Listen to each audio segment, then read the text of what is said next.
there's a crew in town. The head hillbillies are making their rounds. Small town whispers loud and clear. The sheriff shot the judge in his chambers chair. Sheriff got a secret he won't keep.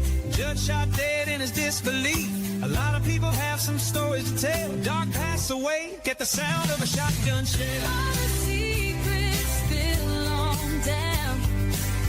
Voices loud in this old town. From the courthouse to the ground. Rumors fly and they can't be bound. Neighbors hide behind their blinds. Whisper tales of troubled minds. Skeletons covering the mountainside. A treacherous reality in the pines. Winter reveals the hidden lies. Moonlight couldn't match the cries. Shadows caught in sunlit skies. There's no cover, no disguise. All the secrets spill on down. Voices loud in this old town. From the courthouse to the ground. Rumors fly and they can't be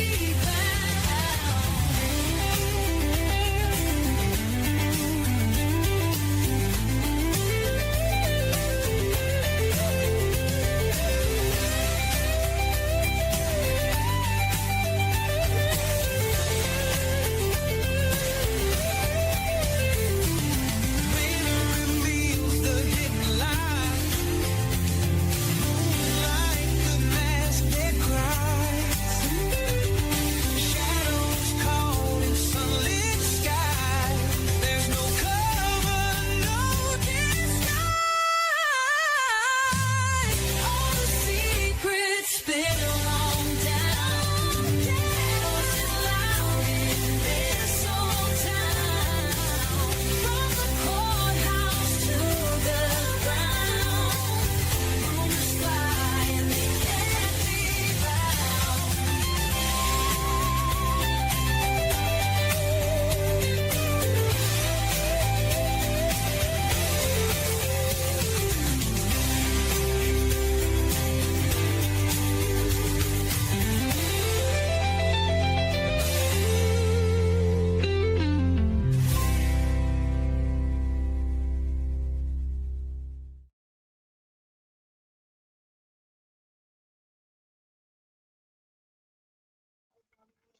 Hello, everybody. Come on in.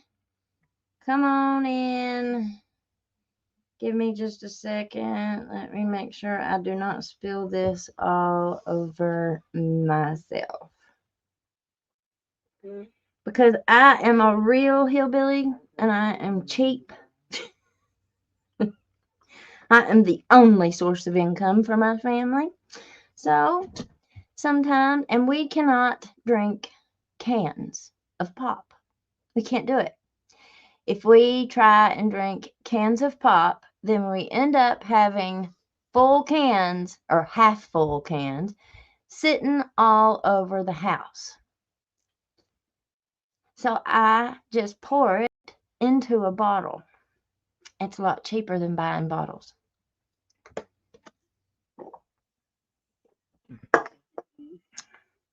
I am not one bit ashamed. Welcome in, welcome in, welcome to my show. This is Hillbilly Crime.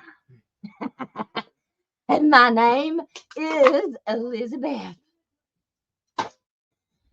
And we have got a show tonight. A show and a half. You know, I have been asking all kinds of questions, and we've been getting under people's skin asking all of these questions, right? They say, oh, that girl's crazy. Oh, that girl don't know what she's talking about. That's what they say, right? Well, we have dug in to a topic that I think is very concerning. And so we are going to look at what all Miss Elizabeth has been finding. Oh my goodness. It just is unbelievable. Not really. Not really. It's not unbelievable. It's believable. How is everybody?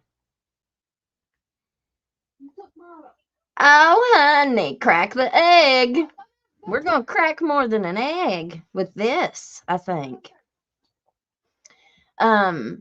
So if you guys were with us the other night, Mommy was on here and she had went downtown and she had done some videos of Whitesburg, downtown Whitesburg. And she walked around downtown and she was showing all the videos, the businesses and stuff. And she talked about Townies. Townies is a storefront down there on Main Street in Whitesburg. And they redid the whole front of it. It's beautiful. I mean, it really is beautiful. It looks like it should be, a storefront in New York City or something. It's a fancy. It's gorgeous. And I said that I had been digging around on my Truth Finder, because I bought that. So I started digging around, researching different people's names and just what kind of information I could find out. I really am not experienced in that kind of thing. So I didn't really know what I was looking at. You put in their name and it'll pull up several, that could be possible people, but it shows every place that they've lived. It shows their assets. It shows their financials, what public we can find of their financials. It shows properties that they have purchased or that they own. And on that property, it will also go back and it will show you previous owners of that property. So it shows you who sold it to them, and it shows, usually it goes back, from what I've seen so far, it goes back through 2 owners. So if there were any more than that, I don't know if it just stops at 2 or if maybe there were just 2 owners of some of these properties. I don't know. I haven't got that far yet. I know not all of the information is correct on there. Absolutely. So you have to do your due diligence, right? You have to do your due diligence on that stuff. Eli Childers owns it. Is that who owns the Townies? Okay. Well, that's not the building that I was thinking of. So I went and I looked again after I talked to Mom. And I pulled up, let me grab my thing. I pulled up the photographs I went to Google Maps. So I've done kind of my own research on this, right? I went to Google Maps and let me go back and look. We're going to look at all this stuff. I've got it all written out too. Let me just grab these photos though, because we're going to look. I found it very interesting. That when I looked on Google Maps, when I pulled the address, because I didn't know what building it was, it just gives you a physical address of what properties Jamie Hatton, our county prosecutor, owns. That's what I was looking at. And it says that he owns the property at let me get back over here. 105 East Main Street. And 105 East Main Street, Whitesburg, Kentucky. Bill Hatton owns, that's the current owner. And it says the date owned to January 1st, or from January 1st to 2025 to December 31st, 2025. But that just shows the year, this year, right? The assessed value of this property, $160,000. Do you know what property that we are talking about? Let me pull up what property we are talking about.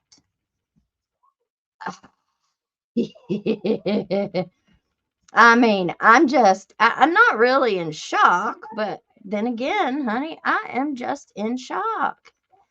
I would have thought that this would have been, I would have thought that this would have been more of a public knowledge because they've got so many grants. This is the Daniel Boone Hotel, you guys. The Daniel Boone Hotel. You know, the one that, let's see, let me show you.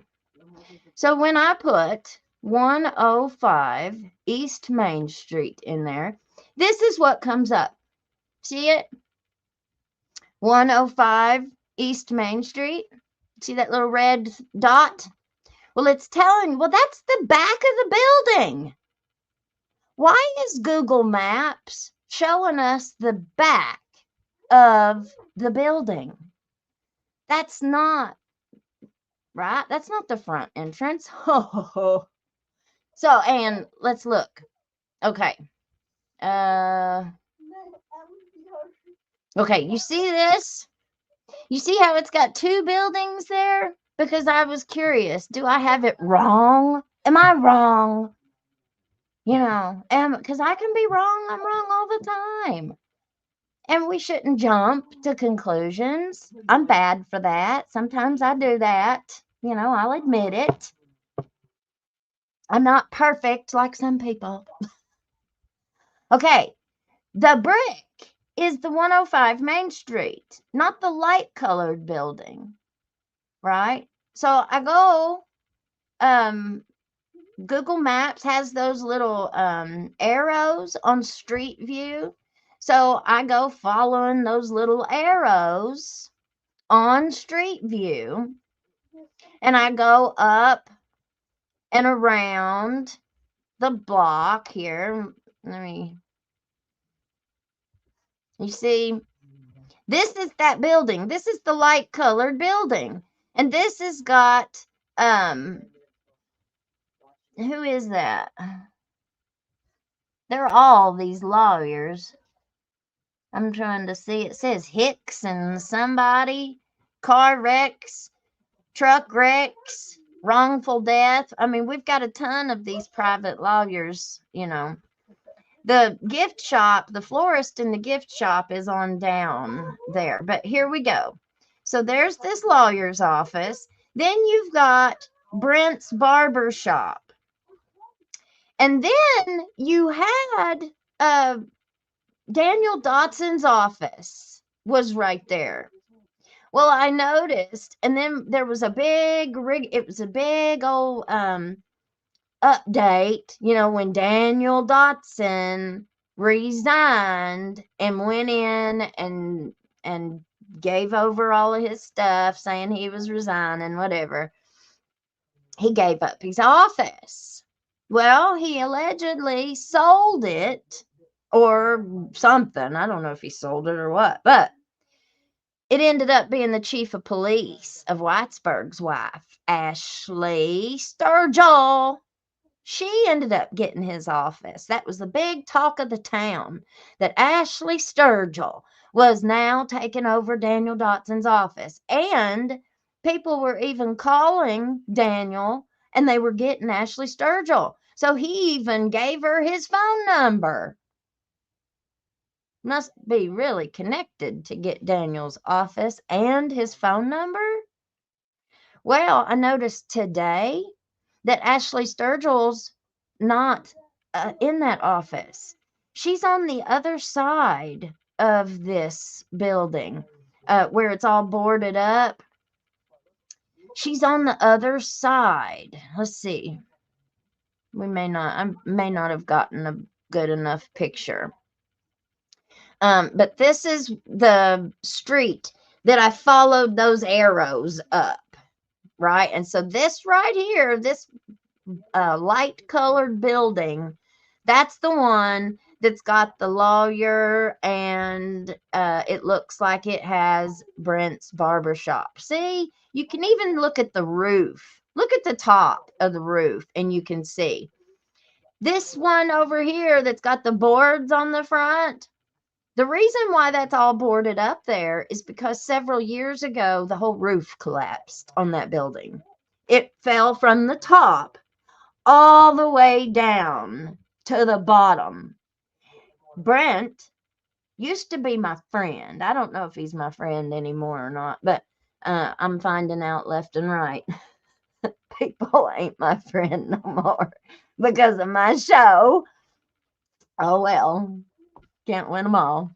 But he used to be my friend, and we used to go in and get my boy's haircut, all the time. And we went in there. We went to church together for several years.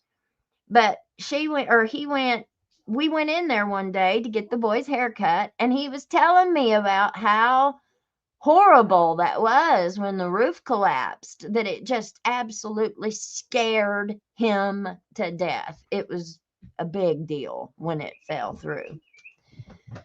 So that is the Daniel Boone Hotel. This is the one. This is the building here, you guys. It even has pictures. I'll go back down there. I had to go today because of course, I don't even know what to call it. Our friend Jenny, our bestie, her office, her lawyer's office is right across the street and just down a couple offices. But it's right across the street from this. It's on Main Street on the other side. And she's been there for a very long time. Jenny has in her office. And we went down there today to help her move her stuff out of her office. Our Jenny she had a car accident a couple months ago, and somebody ran her off of the road. They came at her head on and they ran her off the road. And at first she thought that it just broke her hand. But, she's had her chemo, and, she's battled breast cancer, and she's had a double mastectomy. And Jenny has really, really, she's my hero. She is one of the strongest people I think I've ever known. But she found out. Will you guys please stop that? I can hear her and I don't like it. She found out that she not only did she break her hand, but she also broke her hip, and she broke 3 ribs. And so she's struggling. And but I'm not going to speak anything for Jenny, but keep her in prayer. Keep her in prayer. She wouldn't have had nobody to go down there and move any of the stuff out of her office. Nobody. There sure wasn't nobody in downtown Whitesburg that was going to help little old Jenny. No, she's not part of that circle. So she doesn't get those kind of benefits. But I took half of our basketball team down there today, and we moved before practice, and we did several trips, and we got most of the stuff out. We got to go back tomorrow and finish getting the rest. But so I was down there today, my point being, and I was looking, and they've got the signs. They've got the architect sign that's been on there for a very long time. Excuse me, because I've seen it before. I've seen them before, the signs. All right. Now, let me be very clear about what tonight is. This is stage 1 of a full hillbilly crime investigation. I ain't no cop, though. I'm no lawyer. I'm nothing but a very concerned citizen who feels like we have been lied to and lied to and lied to. And so, if we can't get the answers that we're asking, we're going to find them ourselves. So, this is the part where we put everybody on formal public notice. Because starting now, we are requesting documents. Not secretly, not quietly, oh no, not behind closed doors. We are doing it on the record. We're going to do it in the daylight. These are the records that we will be requesting, and I want every taxpayer to hear this list. Then you will also have the answers that we're looking for. Grant applications. I want to see the actual application. I've wrote many of them myself, so I know what I'm looking at. Award letters. I have received award letters, so I know what they should say. I know what I'll be looking for. Fiscal court minutes. Those should be very detailed, but I guess we'll find out. Contractor payments. I want to see a lot of payments, not just the contractor payments for this, but see, we're learning. We are learning. And even though I may be a little bit slow, I'm a procrastinator, y'all. I just am. I've got a ton of stuff that I do, and some things slip through the cracks. I need help. I need an employee. I need a researcher desperately. But I got to be able to pay them first. So we are going to look for insurance payouts. We're going to request the insurance payouts. We're going to request, these are all public records that we are entitled to ask for and that they have to produce. That's going to be fun, ain't it? Can you imagine how mad these people are going to be when we ask for these records? Let's see if they give them to us. They pretty much have to, but, you know, they're supposed to do all kinds of things that they don't do. So, you know, I guess we'll see if the Attorney General will back them up and how far they're willing to back them up.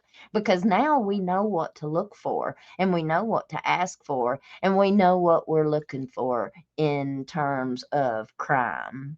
We know what we're looking for in terms of white-collar crime, financial crime, conflict of interest disclosures. Do you think that Jamie Hatton has been filling out conflict of interest disclosures for this? We're going to find out.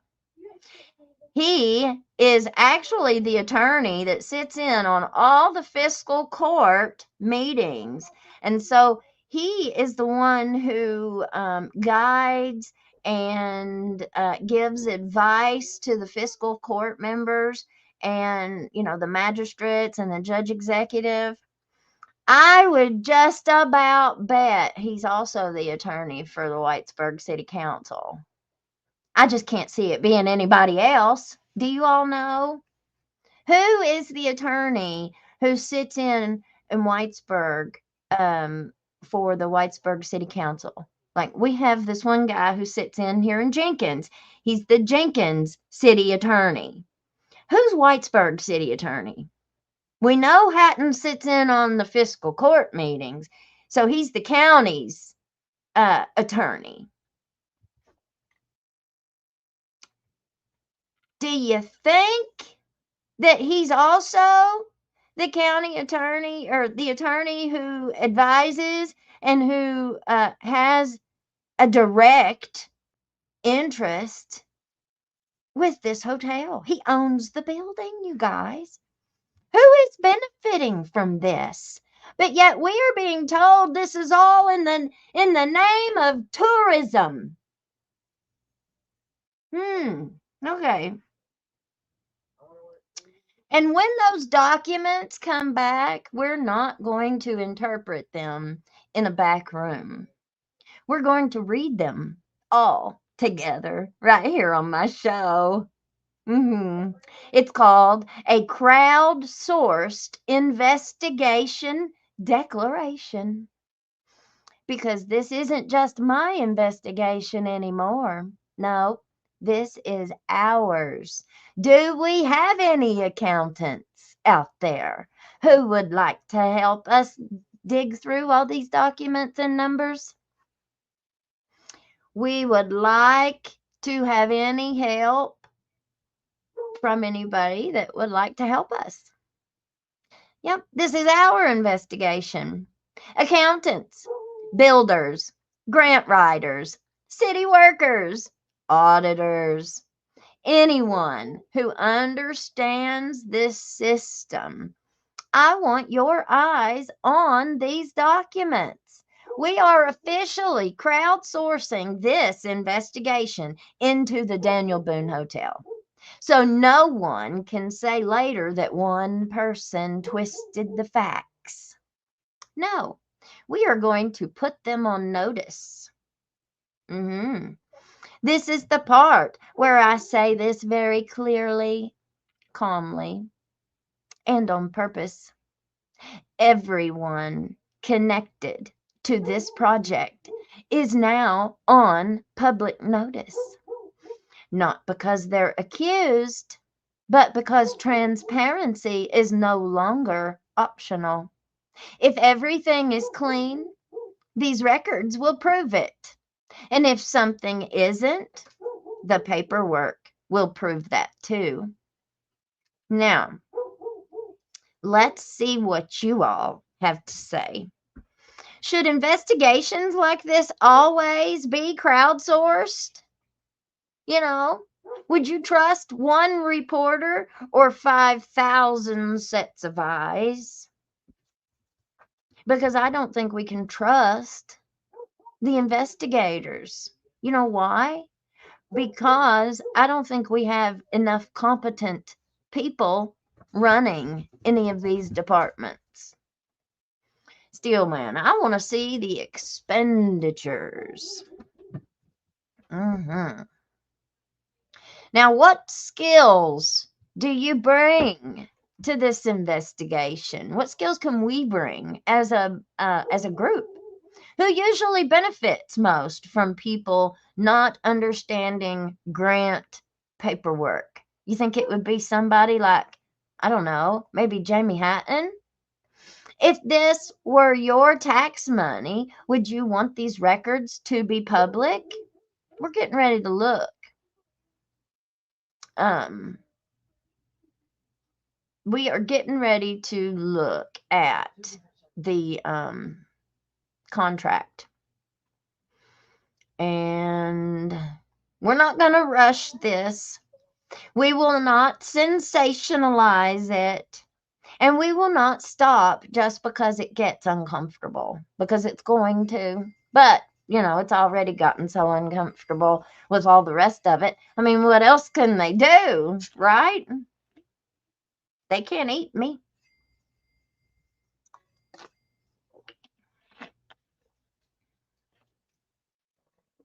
They can't eat me. Hillbilly Crime is officially crowdsourcing this investigation now, because truth doesn't belong to one voice. It belongs to all of us. All right. Let me take that down. Now, that was the building, right? Shows right there, 105 East Main Street. And the value, the assessed value of this property is $160,000. That's what it's appraised at. Is that the assessed value? Does that mean an appraised? Does that mean appraised? If it's an assessed value, does that mean that it's been appraised? Because, I mean, it shows the taxes. Tax amount for 2023, $2,328. In 2008, $72,000. 2010, $140,000. 2012, 2015, it was $140,000. 2016, it was $140,000. 2017, it jumped up to $160,000. 218, 19, 20, 21, 22, 23, and 25. The value has not changed. How did the value raise when the whole roof collapsed and the whole thing fell down? First off, how's that possible? How did the value of this building go from $75,000 to $160,000 when the entire insides fell to the ground and was gutted? You know what it sounds like to me? It sounds like to me that they have ended up getting all this grant money. I mean, for a building that nobody wanted to put the money into, privately. This is a private owner. Like, he's an individual. It's not owned by the government. It's not owned by the city. It's owned by a private individual who happens to be the county attorney for Whitesburg, for Letcher County, which is a huge, huge conflict of interest, right? Oh, yeah. It's a huge conflict of interest. Let's pull this up here. Let's look at this. Now, here is the Commonwealth of Kentucky.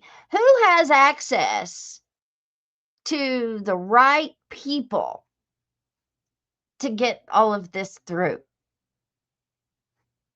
Here's the contract. This is the $1 million contract.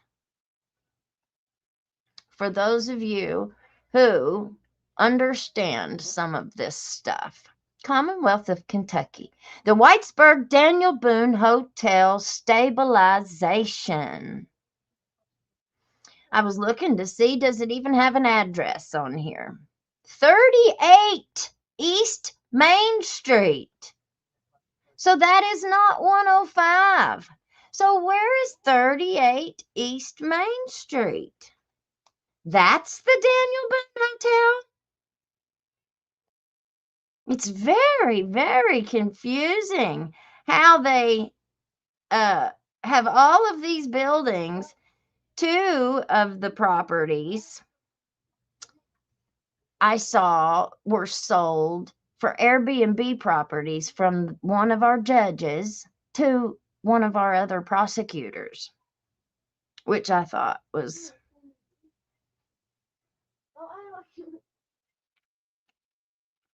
So this is the Daniel Boone Hotel. See, this is very, very confusing because the signs for the Daniel Boone Hotel are on the other building. And if you talk to anybody in town, that's the one that everybody points to and says, that's the hotel. Let me pull this one up and see what you guys think about this. Now, this is the address on this contract.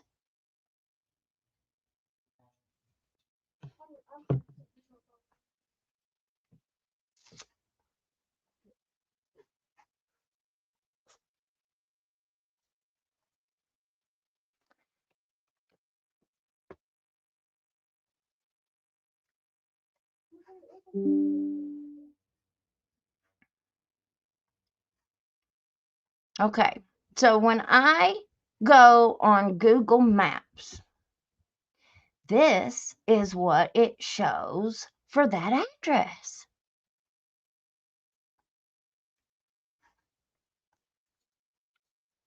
Is that the Daniel Boone Hotel?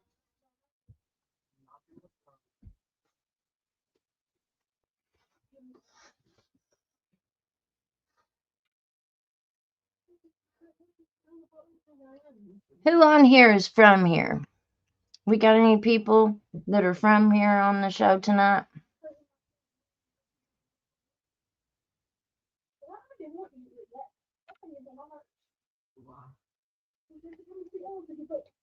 Is she crowdsourcing investigation too? Candace Owens? I don't never watch, but I like her. I just don't have enough time. So this is whenever I put that address, 38, or is that the contractor? It says contractor. City of Whitesburg, 38 East Main Street, Whitesburg. Does it have the address on here for the actual place of the hotel? Surely to God it does. All right, let's start at the top and we will read. Whitesburg Daniel Boone Hotel Stabilization Grant. It was issued by Jessica Razor. The contractor, City of Whitesburg, 38 Main Street. That's not the City of Whitesburg. Maybe I just, I don't know. We're going to find out, though. We're going to read it all and we're going to find out. Extended description. Grant funds. $1 million. Contract amount. In the amount of $1 million shall be used by the City of Whitesburg to design and construct a roof replacement, conduct demolition, clean up moisture, mold, mitigation, and stabilize the structure, and update Hudson Strategic Partners Study. Now, the project start date on this contract. Let me, sorry, y'all. I was thinking that we were on there. Let me put it back up. All right. So here we go. The document description is the Daniel Boone Hotel Stabilization, the contract, Jessica Razor, the record date. Look at the dates, guys. 2017. Yeah, this was already supposedly done. And then they just got a $3 million grant to finish it. Was the first part done?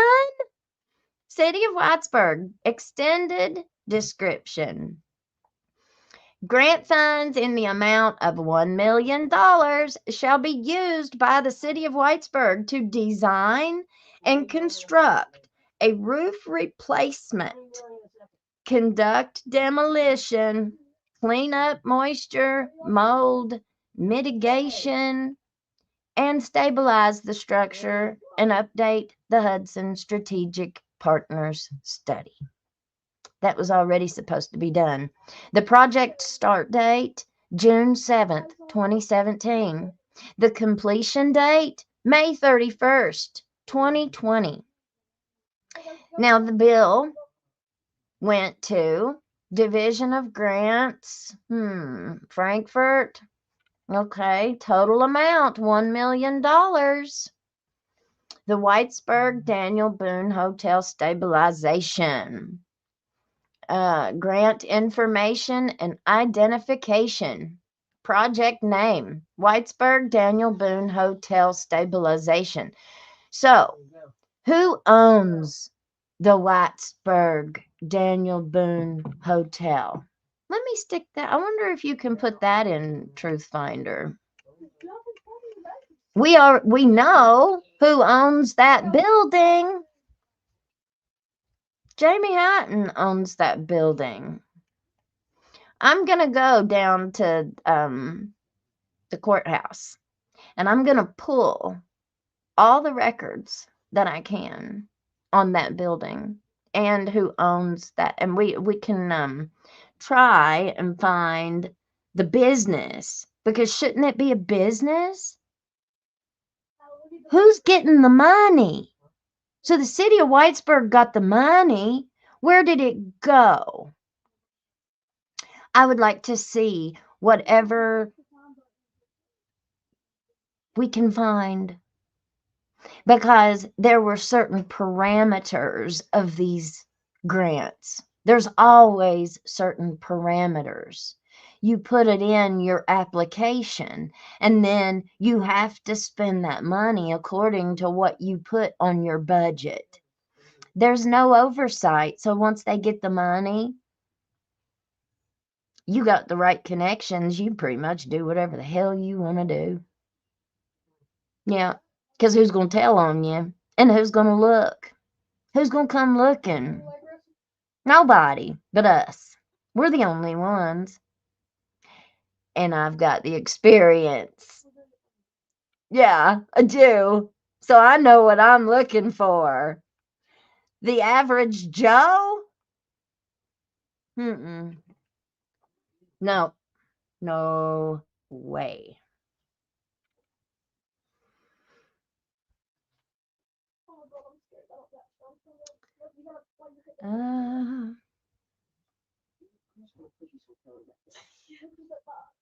Let's see.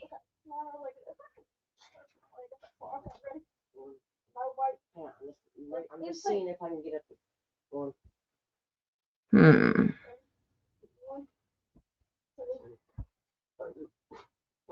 We did it so long. Because we're not close enough.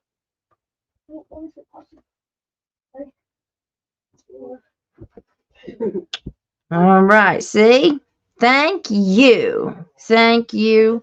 Thank you. Here it is. Let me grab this for you. And we are going to read this together. I got some more documents too that we're going to look at. The federal agency was the Appalachian Regional Commission. My big friend, Dr. McDaniel, I loved him. I loved Dr. McDaniel. He was my psychology professor, and he was one cool dude, man. But he was in all this stuff. He was in all of this stuff. He would go to Washington, D.C. for the Appalachian Regional Commission. I'm pretty sure he either sat on the board or he went and did a lot of stuff with the board. I'm not sure which, but he was so connected. It was such a shame when he died, because he liked me really, really well. He was one of the few that did, but he did. He wasn't trying to get me no penny ante job around here. I feel like he was grooming me for Washington, but he died before any of that could ever happen. So it was just in my dreams. Implementation fiscal agent agreement. This agreement is made and entered into, well, it doesn't even look like they filled it out properly, this blank day of blank 2017 by and between the city of Whitesburg, Kentucky, hereinafter referred to as the recipient, and the Commonwealth of Kentucky, Department for Local Government, hereinafter referred to as the Commonwealth. The purpose of this agreement is to set forth the terms and conditions under which the Commonwealth agrees to dispense the sum of $1 million to the recipient, the city of Whitesburg. The Appalachian Regional Commissioner, ARC, distributes construction grants funds for local projects. The Appalachian Regional Development Act of 1965 authorizes other agencies to assist ARC with the administration of construction grants by becoming a registered state basic agency, an RSBA. This is where your tax dollars are going, you guys. So this is very relevant, and it applies to all of us because it's our money that they decided to give to Whitesburg. Who do you think got it? You think they did what they said they were going to do according to this grant?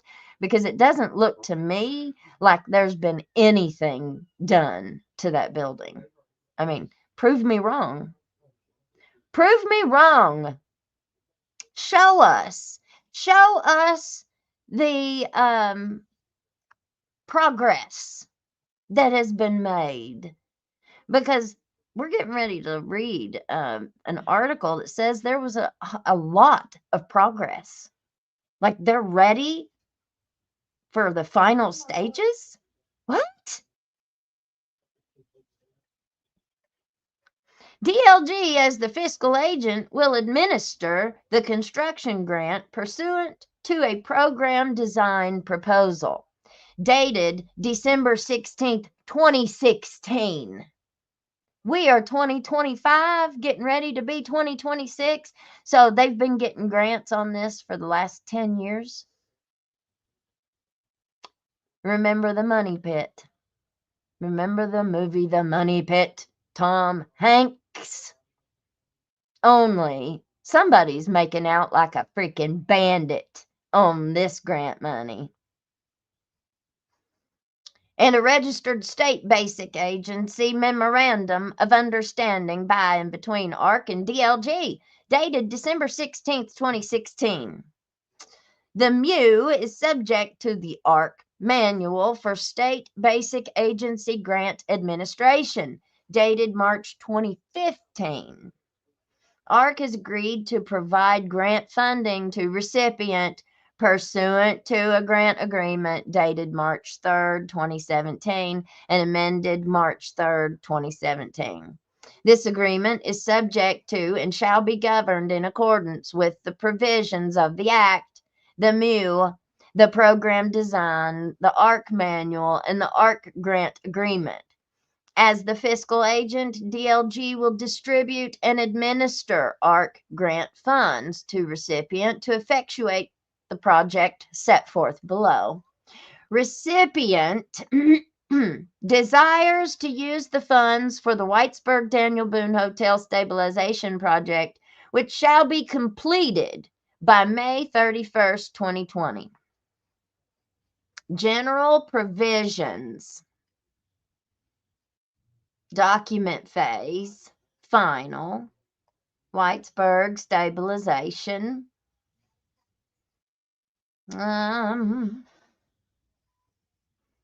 applications and such other submittals are Exhibit A of this agreement. Eligible costs means costs for the activities specified in Exhibit B of this agreement, for which grant funds are budgeted as specified in Exhibit C of this agreement, provided that such costs are incurred in connection with any activity which is eligible under, they all have to be under a certain eligibility. Everything has to be in, within the criteria.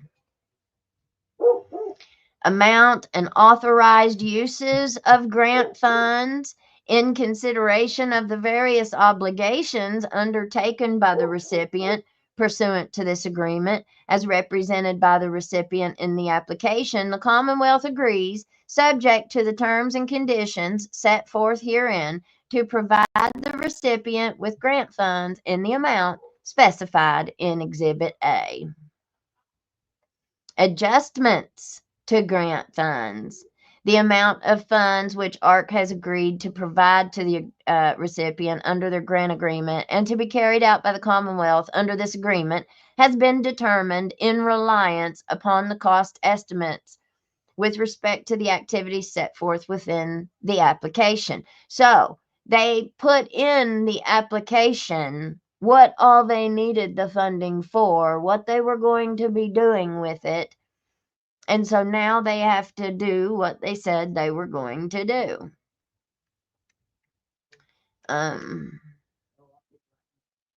Obligation to complete recipient activities as scheduled. The recipient shall use its best efforts to assure the completion of the recipient activities described in Exhibit B of the agreement and further defined in the application. The recipient agrees that the foregoing undertaking and assurance means that recipient shall, to the maximum extent permitted by law, use and apply all of its governmental and proprietal powers for such completion, including but not limited to those powers governing taxes, other revenues, credit, eminent domain, and appropriations, if necessary, for the purpose of providing any shortfall between funds available under the grant and funds necessary to complete all of the recipient activities described in Exhibit B of this agreement. So it's basically saying, all of the regular things that you would think that it should say.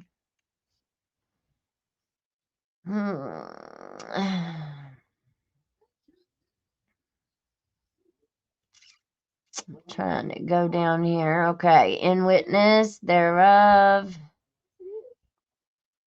in the event of the contractor's non-compliance with the non-discrimination clause of the contract or with any of such rules, regulations, or orders, this contract may be canceled, terminated, or suspended in whole or in part. I mean, this is old news. They already got the money. This is 5 years old.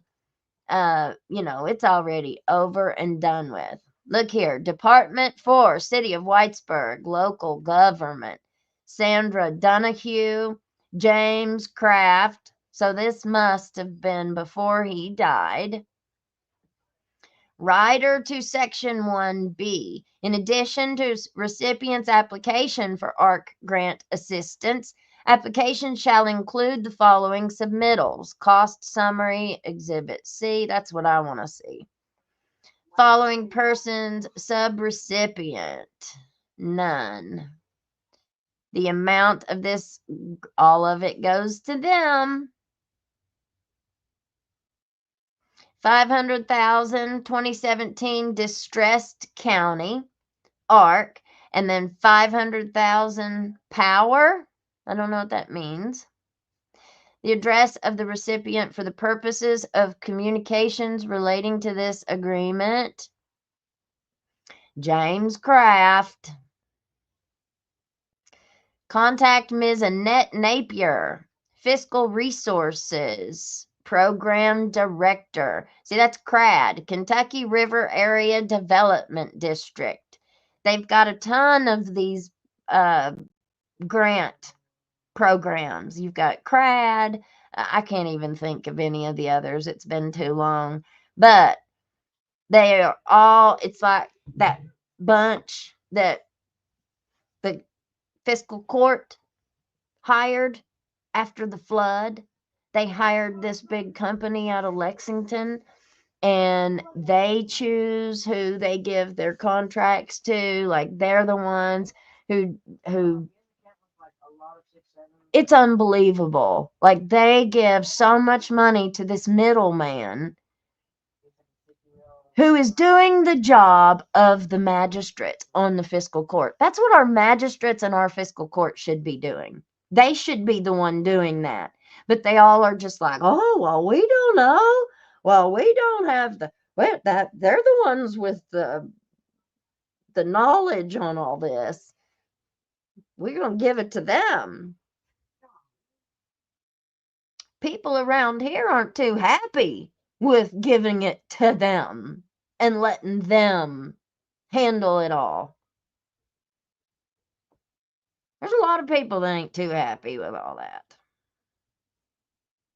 Why would you hire and bring somebody in from other county, from northern Kentucky, that knows absolutely nothing about our county? I mean, they probably do now. They've been here for the last 5 years.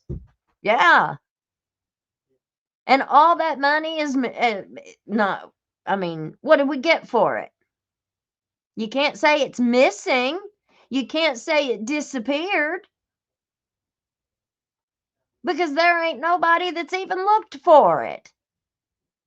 Not officially. Where's any kind of audit? Where is anybody that has came in and audited a penny of the FEMA money, of all the donations that were sent in here during that flood, that our judge executive and that our fiscal court are directly responsible for? They are that's their job, is the county's money, taking care of those finances. But all it seems like they're all worried about is who's going to be the next judge executive. Who's going to get that big $100,000 salary, man? Man, I don't know. Well, I can tell you, if you vote for Deb Collier, you're voting for Chris Collier.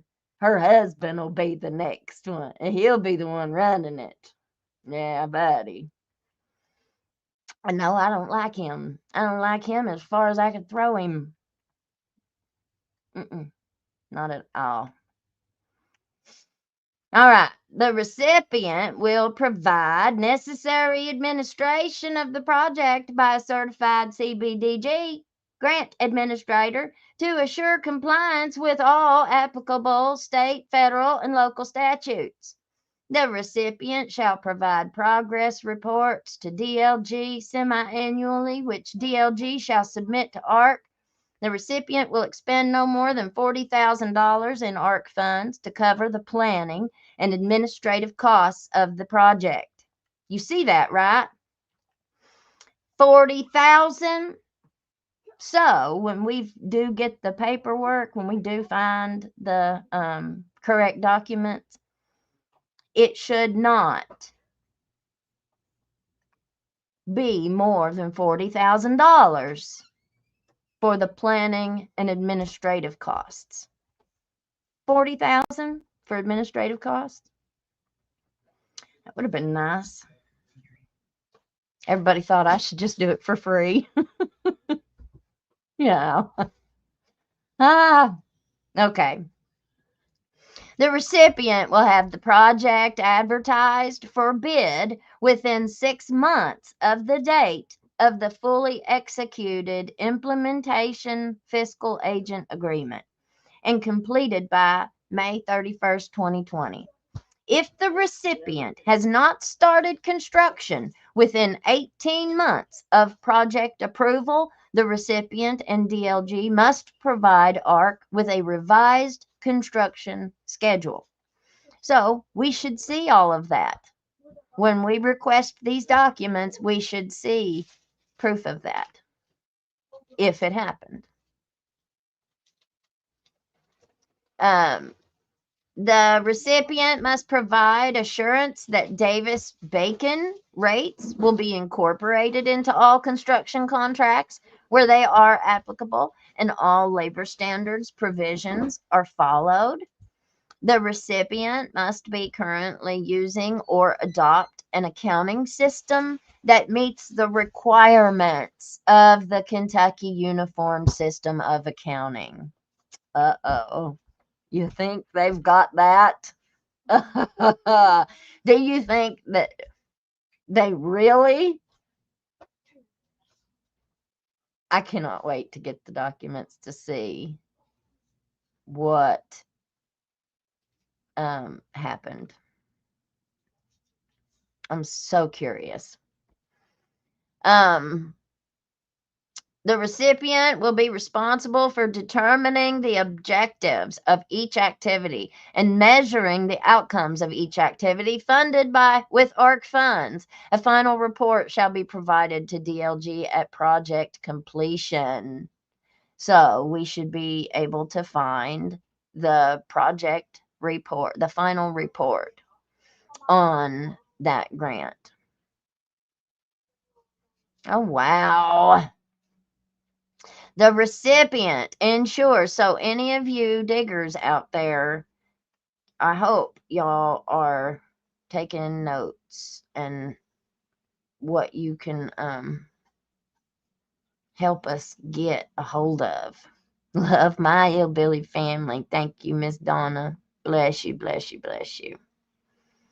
Well, it was the city of Whitesburg. If the city of Whitesburg is the recipient, you can bet your bottom dollar that they are also the requester. Yeah, it doesn't work any other way. Nobody else would be applying on their behalf. The city of Whitesburg. And probably CRAD. If CRAD was on there, CRAD probably helped write the grant, is what I'm guessing. But a lot of those people who work in those programs, they're not from here. These people are usually not from here. Now, I don't know who their CRAD contact is, but most of the ones that I've seen and that I've met so far, the people that were in these programs, they're not from here. They may be from somewhere, surrounding us even, but most of them are not from Letcher County. So if people are not from here, a lot of the nonprofits around here, like one nonprofit that has really, they've gotten their feet in, they've dug their feet in, they've got their hooks in it all. I mean, honey, she's figured it out. She was one of the very first ones, and she figured it out. But here's the thing. They get somebody who lives in another state to be their treasurer. This is what she did. She gets her friend in another state to be the treasurer. That friend knows absolutely nothing about what they're doing. Nothing. Now, she might come in for a board meeting here or there, but for the most part, she has to trust what the person who runs this nonprofit, the treasurer, has to trust what this woman tells her she's doing. She never sees anything. She ain't signing the checks. The lady's signing her name, saying, "Oh, can I sign your name? I need to buy this, that." Okay, thanks. They do all kinds. She's doing all kinds of things she ain't supposed to be doing. You think they all ain't doing that? If you ain't got nobody, if you don't, thank you, honey. I'll look right now. If you don't have anybody watching, you don't have nobody to answer to,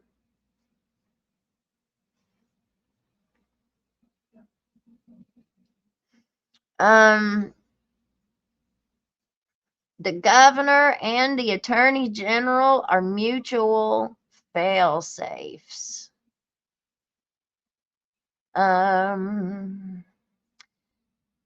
Ag mutual fail-safe. Oh, the AG. The attorney general is the state's chief law enforcement officer. The governor is the state's chief executive with ultimate supervisory authority over child protection and health systems. Yeah. Each has an independent, non-delegable duty to act when others fail. Well, I think we better get us a new AG and a new governor, because ours ain't done much for us down here. Except the except the good old boys. He's making them rich. Each has an independent. Oh, I done read that.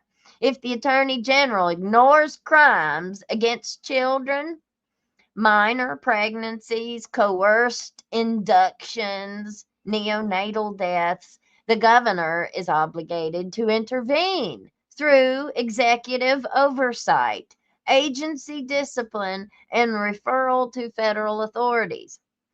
If the governor allows agency collapse or obstruction, the Attorney General is obligated to initiate statewide criminal investigations, impanel grand juries, and prosecute responsible actors.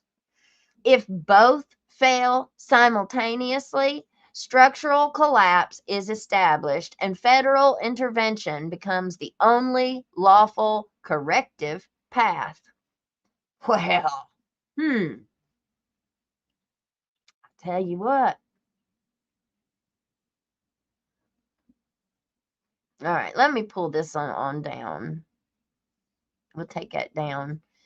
I'm tired of reading it. You all get the picture. Restorations. Now look at that picture. This was before the collapse because it's not boarded up. This was before the collapse. So you see Brent's Barber Shop there on the right-hand side of the picture. It's the one right next to it. That is with the fire escape. That is 105 East Main Street. That is the building that our county attorney, according to the records that I found, our county attorney owns that building.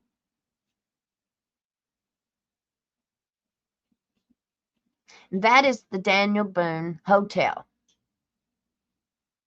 How come a building that our county attorney owns?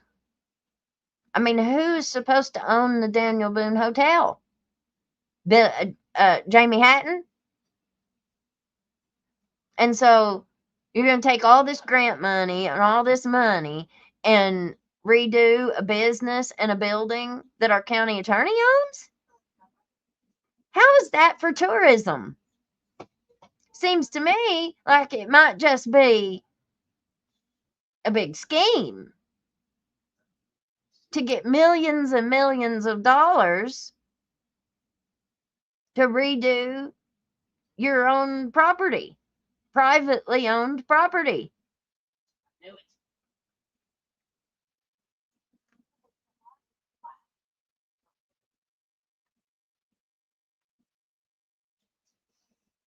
Okay, let's read it and see what this says. So this was January 24th, 2017 that this article was written. 2017.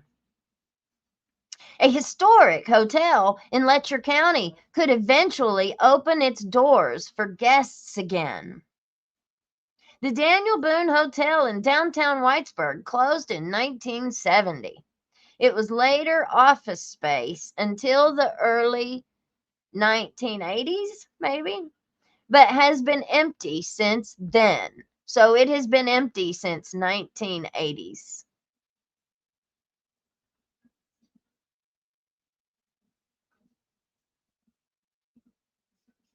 I think that was the address that we saw, the 38. I think that was just for the city of Whitesburg. This is the hotel. I think that was just the recipient address, like the city of Whitesburg address. I don't know why that's not City Hall. So why they've got that address on there. I don't know, but that's not this. The city of Whitesburg. I mean, wouldn't it say the city of Whitesburg owned that building?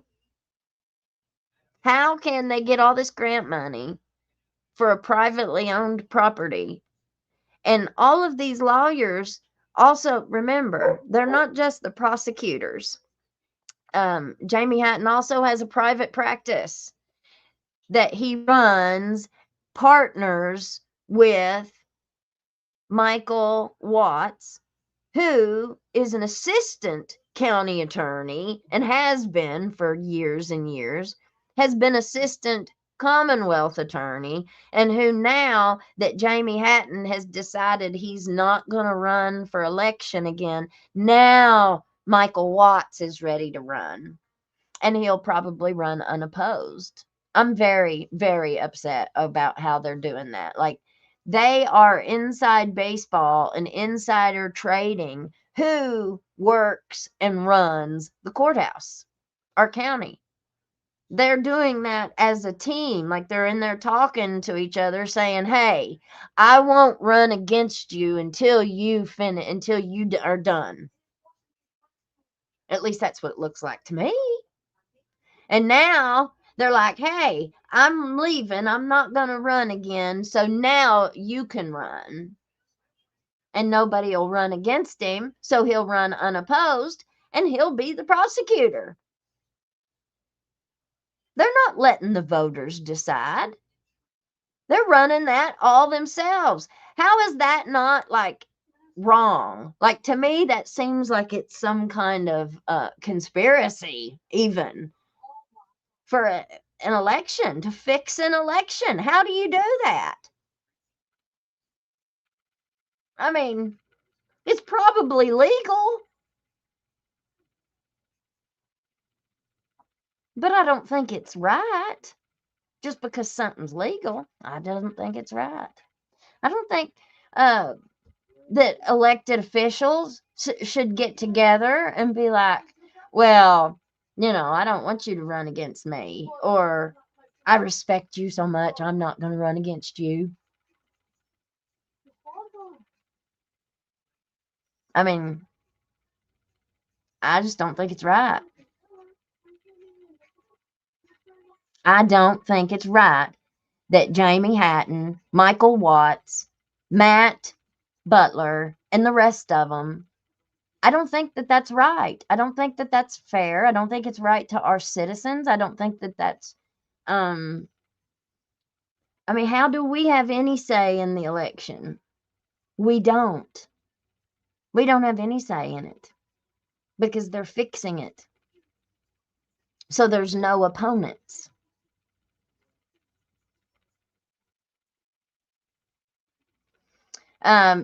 Okay. It has been empty since the 1980s. Now, 2 grants, one of them from the Appalachian Regional Commission, will be used to begin restorations at the hotel. I told you there was more than one. City leaders say they will still need to raise another $4 million to pay for all the planned renovations at the hotel, which will also include shops and a restaurant. Yeah, they always have lots of big ideas and lots of big plans. Jamie Hatton also started the first annual Spark Rally. We never had another one. No. I think it was all used as a big show to put on to get grant money for all of the substance abuse stuff, because they never had another Spark Rally. They had one, and it was all Jamie Hatton, Jamie Hatton, Jamie Hatton. I even interviewed him, remember? Those of you that watched that show. He, not one time did he look at me. He just talked and talked and talked. He liked to hear himself talk, I think. But none of the stuff that he said, the next year, where was the next Spark Rally? Never heard another word about it. They just do what they want to do, and, doesn't matter what anybody else thinks or says. I read that somewhere. I think it was given to the city.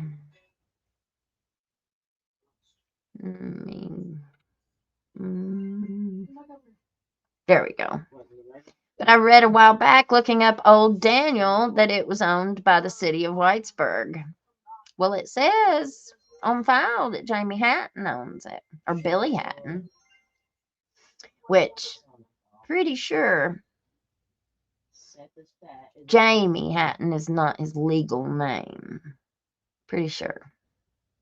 With all the research I've done, pretty sure.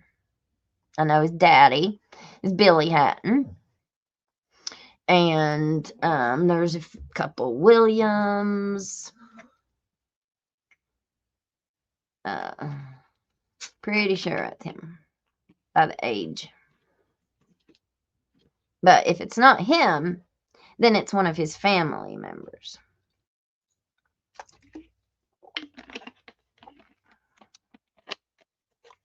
But I'm going to go down. This is just day one. And we're just asking the questions.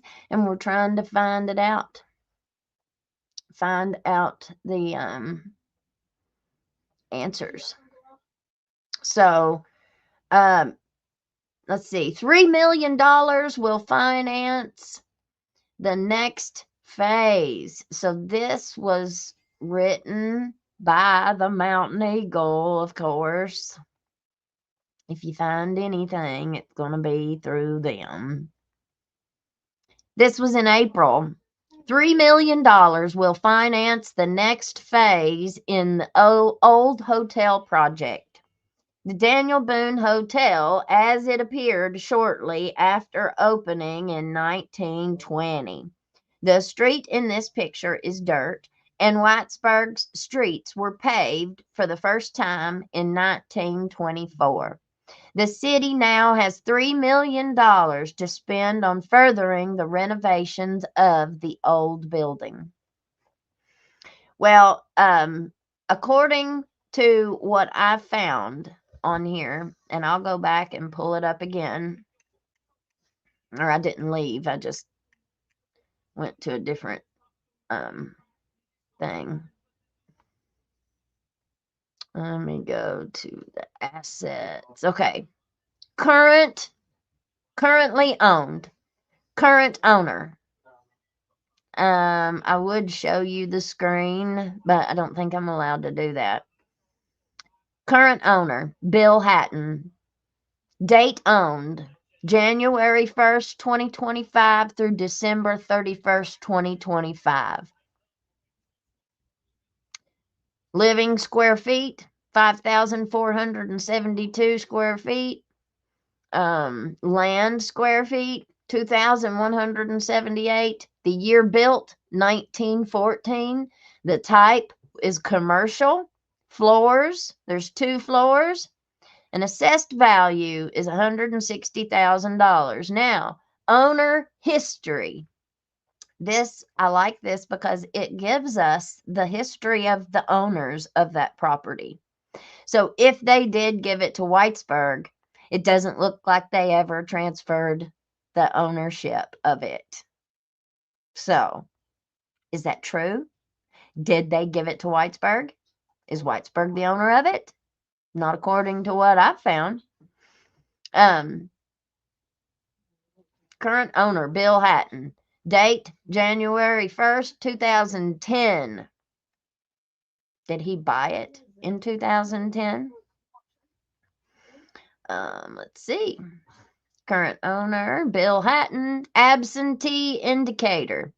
Absentee, male, and situs not. So I guess they don't, means he doesn't live there, I guess is what that means. I'm guessing.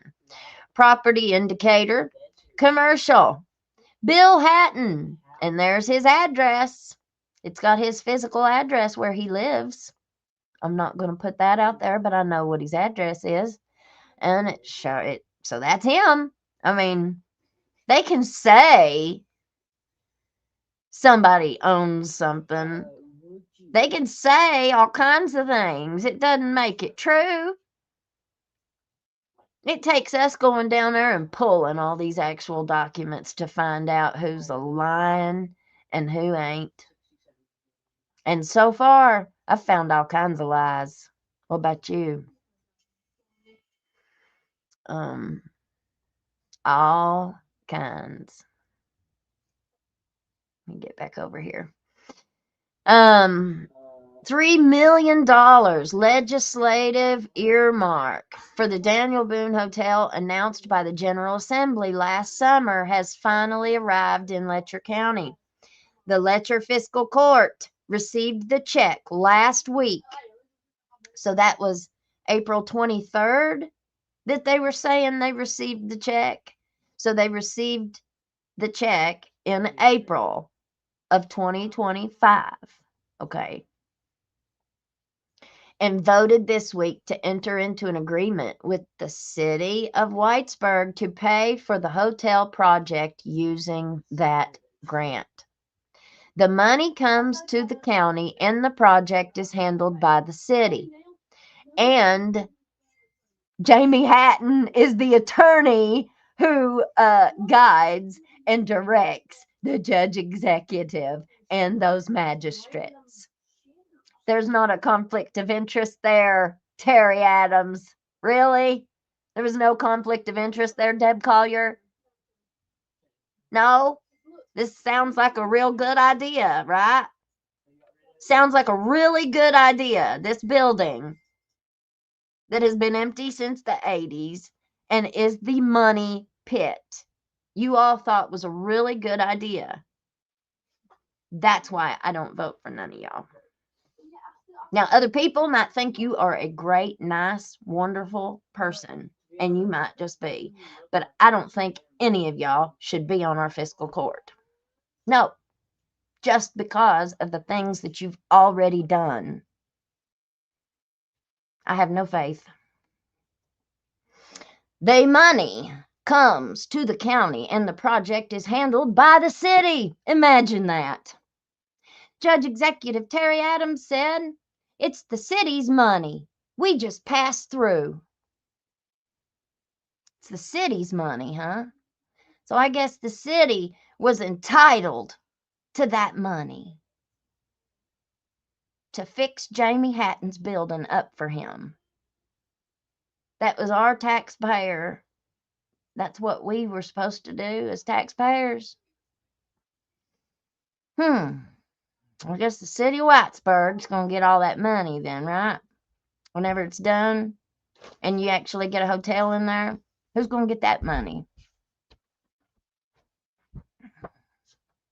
Seems to me like it's got, like, our county, all they've done is a whole bunch of people have started businesses and they've called them nonprofits. They've started businesses and they're running them with all their own family and all their own friends, and they keep getting all this grant money and all their partners that partners with the city, partners with the county. All this money ain't got to pay a lick of taxes. None. And all this freedom. But I guarantee you, if I started one, they'd put me in prison for something. Oh, well. Plans call for replacing the windows to seal the building from the weather and renovating the first floor for retail space and possibly some limited lodging. The building is the largest in downtown Whitesburg at about 60 by 160 feet with 4 floors, including the full basement. I thought it just said there were 2 floors on that contract. Or the thing, didn't it say there was 2? Now there's 4. Let's see. When it was opened the weekend of July 4th, 1920, Daniel Boone Hotel had cost about $100,000 to build and furnish. About $1.2 million in today's dollars, a bargain basement cost by modern standards. Stabilization of the building alone began in August 2019 and completed in early 2020, and it cost more than $1 million. Have y'all ever seen any work being done on that building? Come on, somebody out there has got no, that's the Daniel Boone Hotel. Somebody out there, have you ever seen them doing work on that building? Ever since the 1980s, since the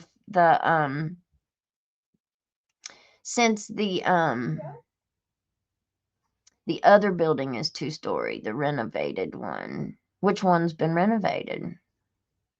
The one right next to it? Let's go back up there and look. Well, that would be the whole thing there. I'm not sure what the one next to it is. Let me look and see. All right.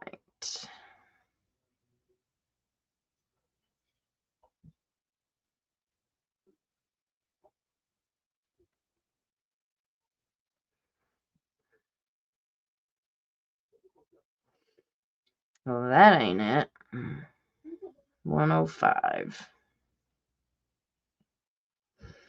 All right. So let me go back up. I think that's so strange that they don't show the front of the building on Google Maps.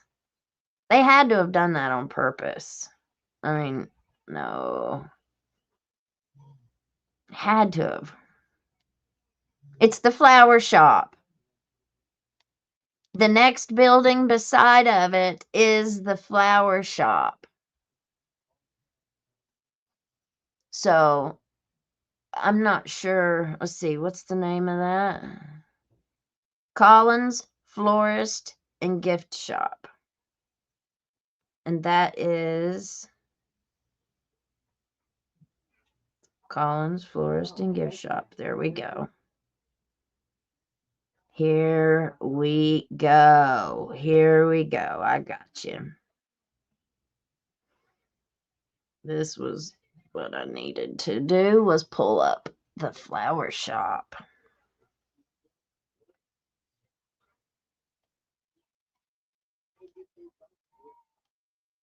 And you're going to see. This has been there. This has all been there for years.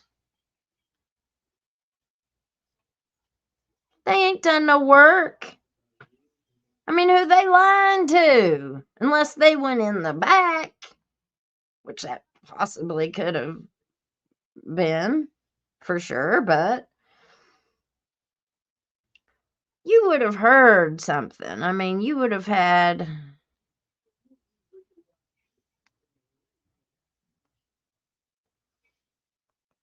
Let me send them to myself here.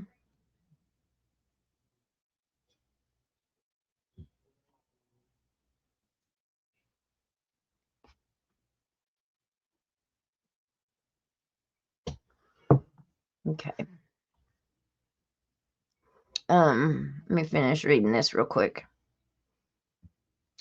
At the time the Daniel Boone was built, it was a first-class hotel in a town that still had dirt streets and farm animals in downtown. Perfect place for a $1 million hotel, huh? In addition to rooms to rent, it featured a banquet room where many weddings and meetings were held, a cafe, a barber shop, and several offices. An open atrium allowed sunlight from a skylight to reach to the bottom floor. That skylight was eventually the literal downfall of the building. An open atrium allowed sunlight from a skylight to reach to the bottom floor. That skylight was eventually the literal downfall of the building. Part of the glass in the skylight was broken and allowed water into the building, damaging 3 wooden floors below it. The roof and all 3 floors eventually collapsed into the basement. I remember when that happened. The hotel operations ceased in the 1970s. That just happened, what, 10 years ago? If that the roof and the floors all fell. So Jamie Hatton owned this building since 2010. And instead of doing something to it, whether it's remodeling it, whether it's stabilizing it, whatever, instead of him doing something with that building and that hotel in those 10 years, the roof and everything collapses. And then all of a sudden you just get all this grant money to fix it.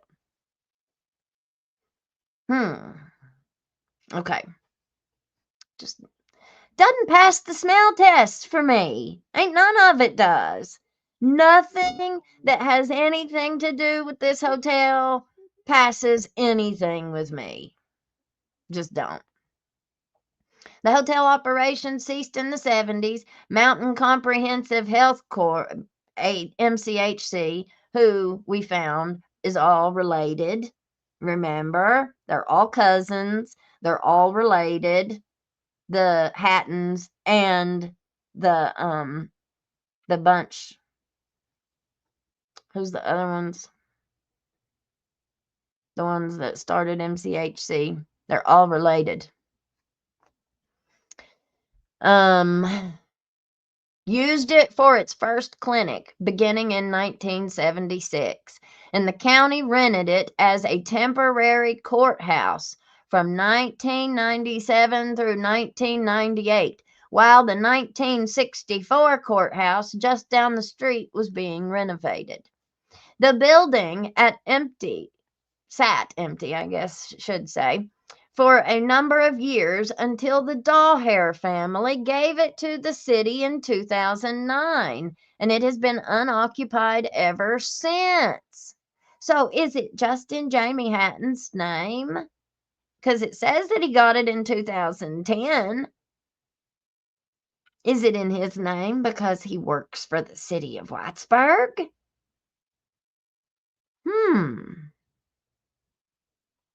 Would it be in his name or would it be in the city of Whitesburg's name?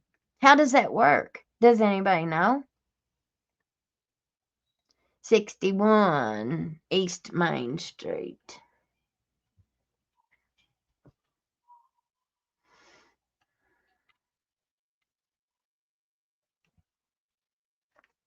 Okay, let me pull this up here, honey. Let's see. 61 East Main Street. Oh.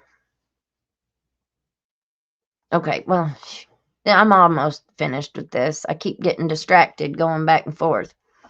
The city awarded bids for that first project to SSRG of Cincinnati. That company removed the debris and the damaged parts of the building and built a new structure inside the century-old brick walls, including structural members, 3 new floors, a new roof, and an elevator shaft. SSRG has been involved in many of the historic renovations in the Over the Rhine district in Cincinnati, one of the largest historic districts in the country, with 1,200 buildings built mostly between 1865 and the 1880s. The Daniel Boone Hotel is in the heart of the downtown Whitesburg Historic District, where there are about 83 historic buildings built between 1896 and 1964. The existing plans laid out by now retired architect Bill Richardson called for 42 rooms and a rooftop penthouse, complete with outdoor patio and a first floor retail space. Those plans were preliminary. A new architect or engineer will need to be hired to do the final design. Somebody sent me some stuff about that old, it's a bunch of documents and stuff on that first architect. I'll have to pull all that stuff back out.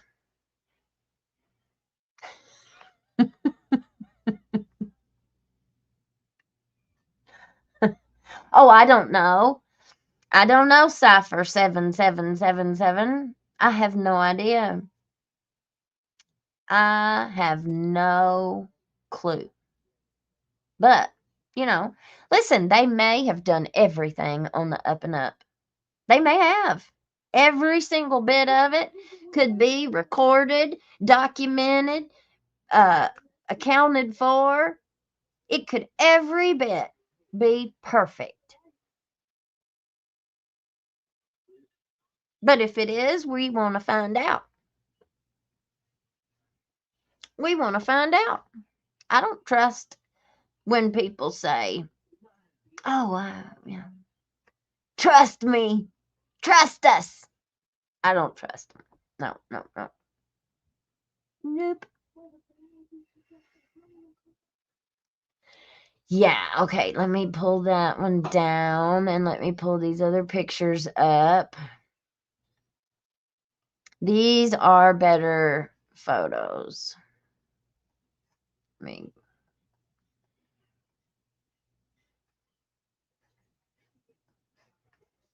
These are better photographs.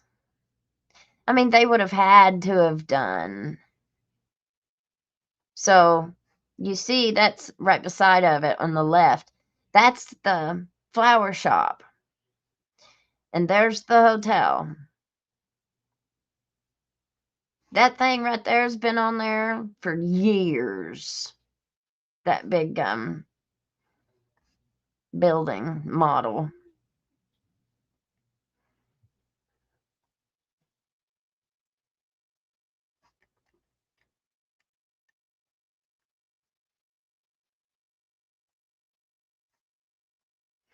So there's the front of it, and that has been boarded up, and it's been boarded up since all of the stuff had fallen. Since the floors fell, the roof fell, the front of that's been boarded up, and they've never took them down. So I mean, I don't know. Says that they've done all that work already. They've built 3 new floors. They've put a new roof in. They've done all of that work already.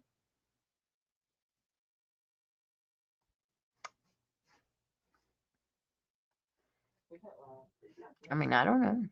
Maybe they have. But let me pull this up.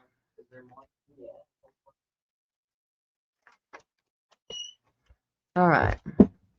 So what I found with the public articles about grant money and the renovation history. The work on the hotel will resume November 20th, 2024.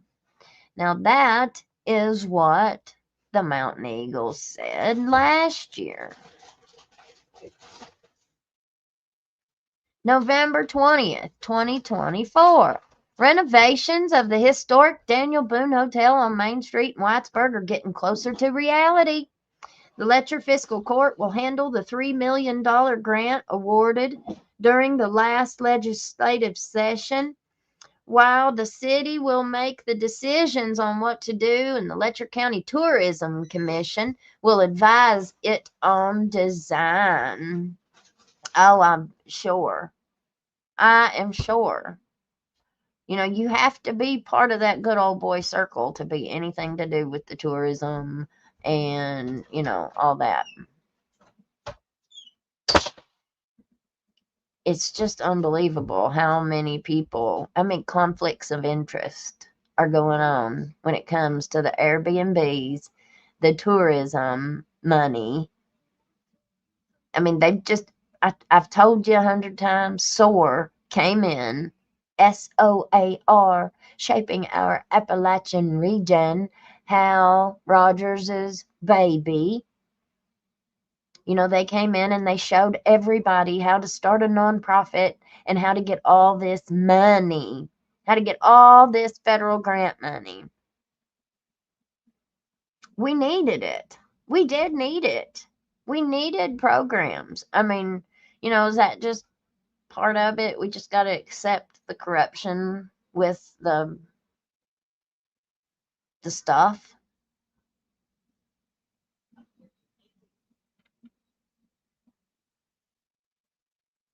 I don't know. I don't know. The court approved resolutions for the State Department of Local Government for that grant and for a $1.8 million grant that was awarded to the city of Fleming Neon. See Fleming Neon City Council story elsewhere in today's Mountain Eagle. Well, okay, we will. The court also approved creation of a bank account. There was a ton of money went to Neon over the years in grant money for water lines and all that kind of stuff, too. The court also approved creation of a bank account to receive the money for the hotel, and it will pay the invoices as it receives requests from Whitesburg. The next step will be to meet the judge and tourism and see what can be done with the money, Whitesburg Mayor Tiffany Kraft said Tuesday, beauty queen. Current plans call for replacing the windows to seal the building from the weather and renovating the first floor for retail space and possibly some limited lodging. Well, wasn't that supposed to be done already with that $1 million that they got in 2020? Stabilization of the building alone began in August 2019 and completed in early 2020. Okay.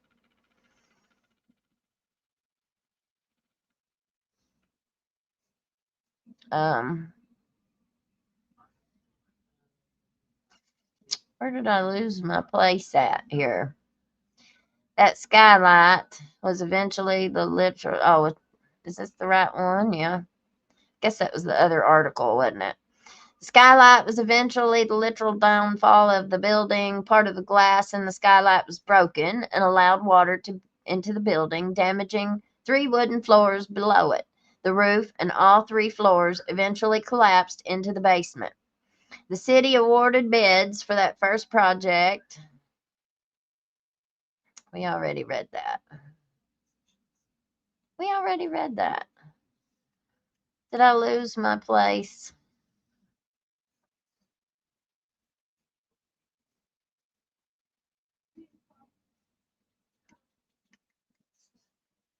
Yeah, I guess so.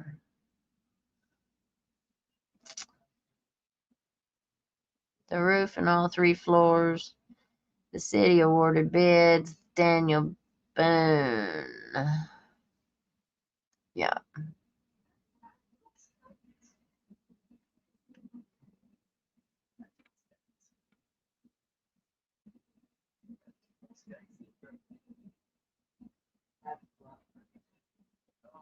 Bless their heart. Okay, let's see. Where's the other one? Honey, where's the article that I need to be reading? The one you said I'm going to stroke out over.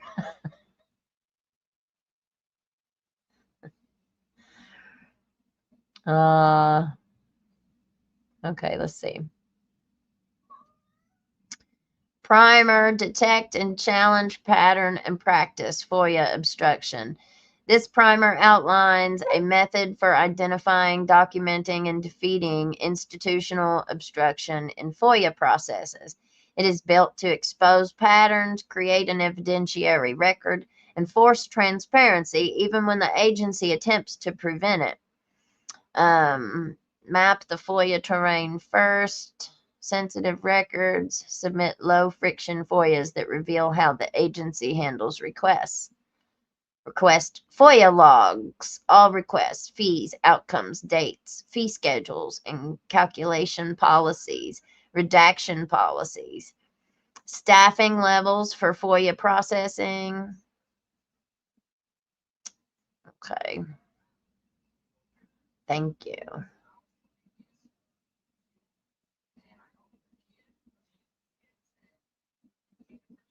Okay. I see.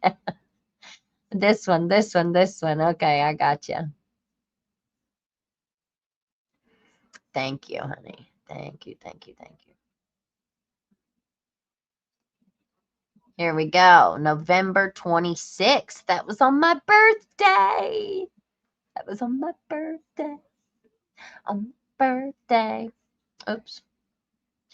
The city of Whitesburg will have to redo its vote on an architect for the 42-room Daniel Boone Hotel. The council voted on November 11th to award the contract to design the next phase of the old hotel project, but Mayor Tiffany Kraft said the vote will have to be redone. The vote was premature, Kraft said. We have to vote with the board we created for the Daniel Boone. See what they were trying to do? Oh. It sucks having those little rules that keep you guys from doing that stuff, doesn't it? But the sad thing is you'll probably just get a hold of the original board and they'll vote anyway. However you want them to, I'm sure. The city took the first vote based solely on scoring proposals from 3 companies, but Kraft said the companies have to be interviewed as well before the contract is awarded. Well, duh, you think so? The initial vote was for BRNS design of East Lake, Texas, which did the updates to the health department building to turn it into headquarters for the Double Quick. I saw that whole great big building that they built years ago with all that money. Yep, now it's Childers Double Quick headquarters. They just had to have that building though, right? Just had to have that building. You see, all these bad decisions by people in office, 10 years down the road, all those bad decisions ends up benefiting all of the good old boys, all of the rich and the wealthy people already. They just take, the burden off the city. Here, let's take this burden off of the county. We'll take the burden off of the city. Yeah. Built, let's see. Am I in the right place? Sorry, I know I'm going through menopause, y'all. I just don't have much patience or compassion for people that are just shitty people, I'm sorry, but I don't. Built in 1919 to 1920, much of the building's roof and about the first third of all 3 floors collapsed into the basement in 2018. They're very familiar with our town, Kraft told the council at the meeting earlier this month. Yeah, I'm sure you've made great friends with them. The city received a $1 million grant from the Appalachian Regional Commission to repair that damage and begin renovations. SSRG, a Cincinnati firm that did the work on hundreds of buildings in the Over-the-Rhine historic district there, removed the debris from the collapse, stabilized what was left, and built back the subfloors and bearing walls.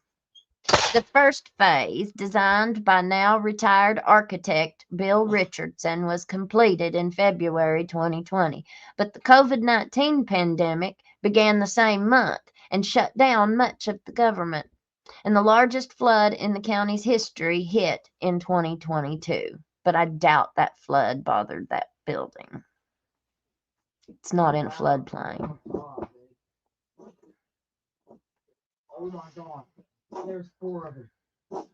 The city had been unable to get a grant for the building until the Kentucky General Assembly passed a special appropriation of $3 million in 2024. That money has now been sent to the county, which will pay the bills while the city oversees the project.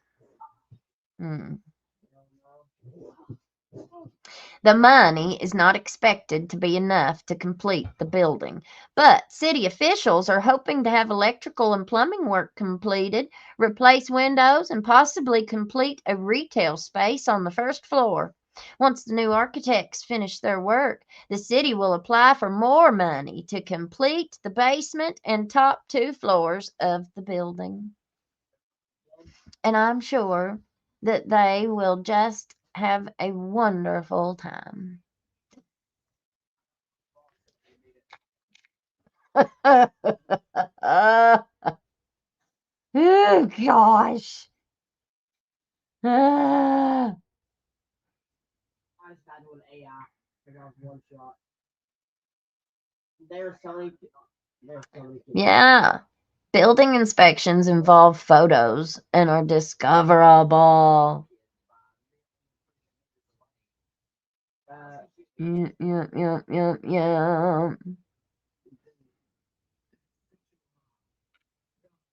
I'm telling you, there's so much. There is so much that just screams red flags on all of this. So I pulled up, I went back and was kind of making notes for this show. And what we can say for sure, the property, the address is 105 East Main Street. That's known locally as the Daniel Boone Hotel. We know that. We know the use type. It was commercial. The assessed value is $160,000 on that building. Where in the world is the justification for all these millions of dollars? The value of the building is $160,000, and it probably wasn't that once the roof and the floors fell through. Who in the world is justifying $4 million on a building that ain't even worth 200 grand? Where is that justification? Is that normal? I don't know. You all tell me. Is that normal to spend $4 million to rebuild a building that's valued at 160? And I have big questions about that. How did the building go from 75,000 before the roof and the floors collapsed to doubling in value to 160,000? How does it double in value when the floors and the roof collapse? And then justify 4 million. Yeah, I mean, where does that make any kind of good business sense? Where is that any kind of, like, can I get $4 million?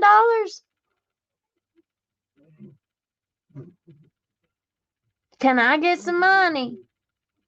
I need a bedroom. I want a bed of my own. I want my very own bed. Like, really bad. Can I get $1 million? Can I start a nonprofit and start my own board of directors? Yeah, I could.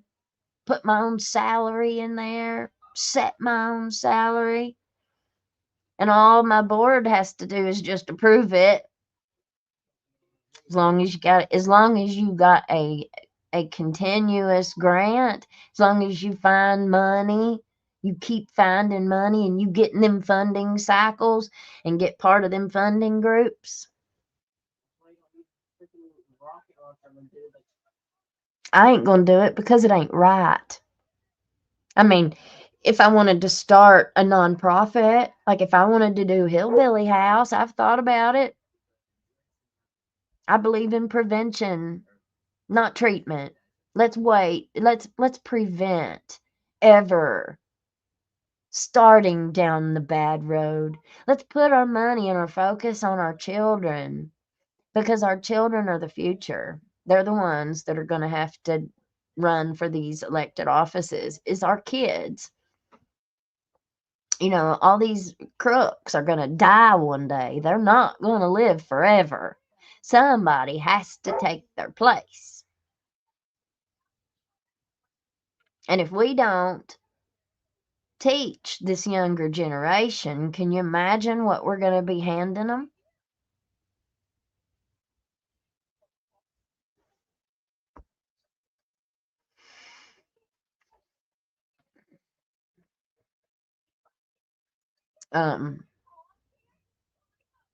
The mailing address is his address. I mean, I don't understand. If the city of Whitesburg is the owner of the hotel, why does it have Bill Hatton as the owner, the current owner?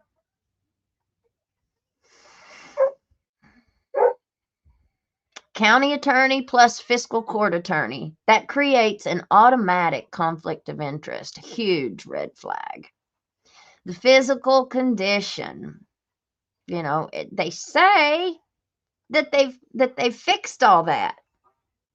Well, where's the pictures? Why don't they put any pictures in the newspaper of all the work that they've done?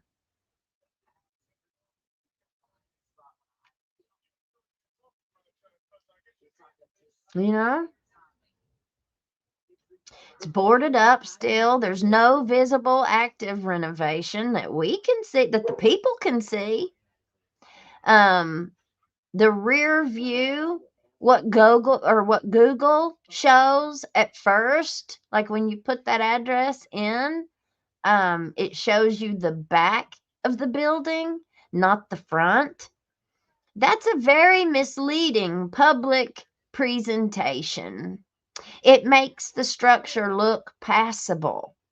And that contrast alone is journalistically important, whether some people want to admit that or not. It is. Why is federal money going to a building that on paper says Bill Hatton owns it? Doesn't say the city of Whitesburg, says Billy Hatton owns it. Federal infrastructure and redevelopment grants are normally awarded to city governments, public authorities, nonprofits, not to a private individual, which it wasn't. It wasn't awarded to Jamie Hatton. It was awarded to the city of Whitesburg, that money.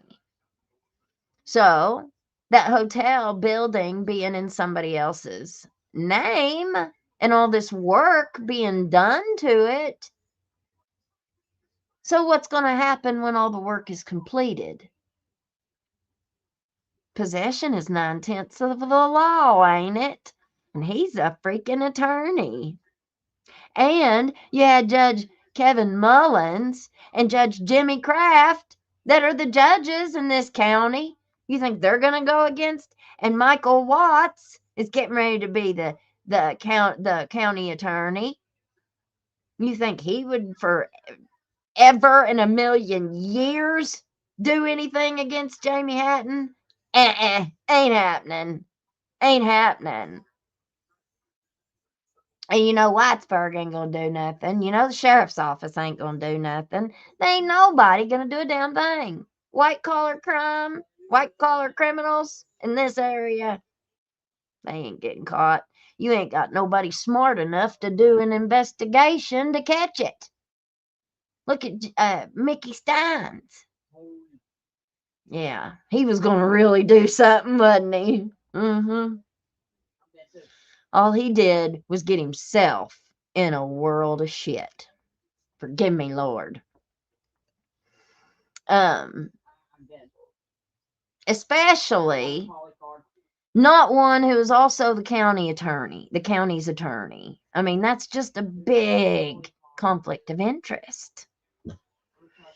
If public money is improving private property, that alone may violate grant rules. But it says it's the city of Whitesburg. City of Whitesburg. Does it matter who the actual building belongs to? Does that matter? I'm going to go find out at the courthouse. I'll go pull the record and make sure. But according to this search engine, it says current owner 2025. We are not at December 31st of 2025. So Bill Hatton is the current owner as of today of that building, according to that search engine.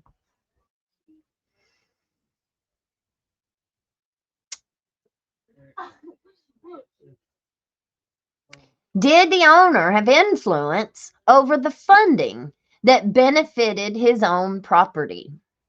If the owner represents the county, advises the fiscal court, has input on contracts or grants, and his own property receives repeated funding, no visible results, that becomes a potential self-dealing investigation, not just a renovation story. Why Google showing only the nice side matters. It isn't proof of wrongdoing, but it does shape public perception. Most people will never click into the street view and pan around the block on that building. Most people won't do it. They'll assume, oh, it doesn't look that bad. It helps protect the money flow from scrutiny. The promise. This historic hotel, millions in revitalization talk. The community is told this will bring tourism and jobs. For who? Jobs for who? Who's that tourism gonna benefit? Because it sure ain't benefiting none of us. You know, it's benefiting you. It's who it's benefiting. It's benefiting the Childers bunch that runs the tourism commission. That's who it's benefiting. It's benefiting all these Airbnb owners. The reality. The collapsed front roof, boarded up windows and doors, overgrown, sealed, untouched. If millions were spent, why does it still look abandoned? If that building has had all that money already spent and all that stuff is already replaced, why does it still look abandoned? Why are all those boards still up? Nobody can see any kind of progress. Where's the progress?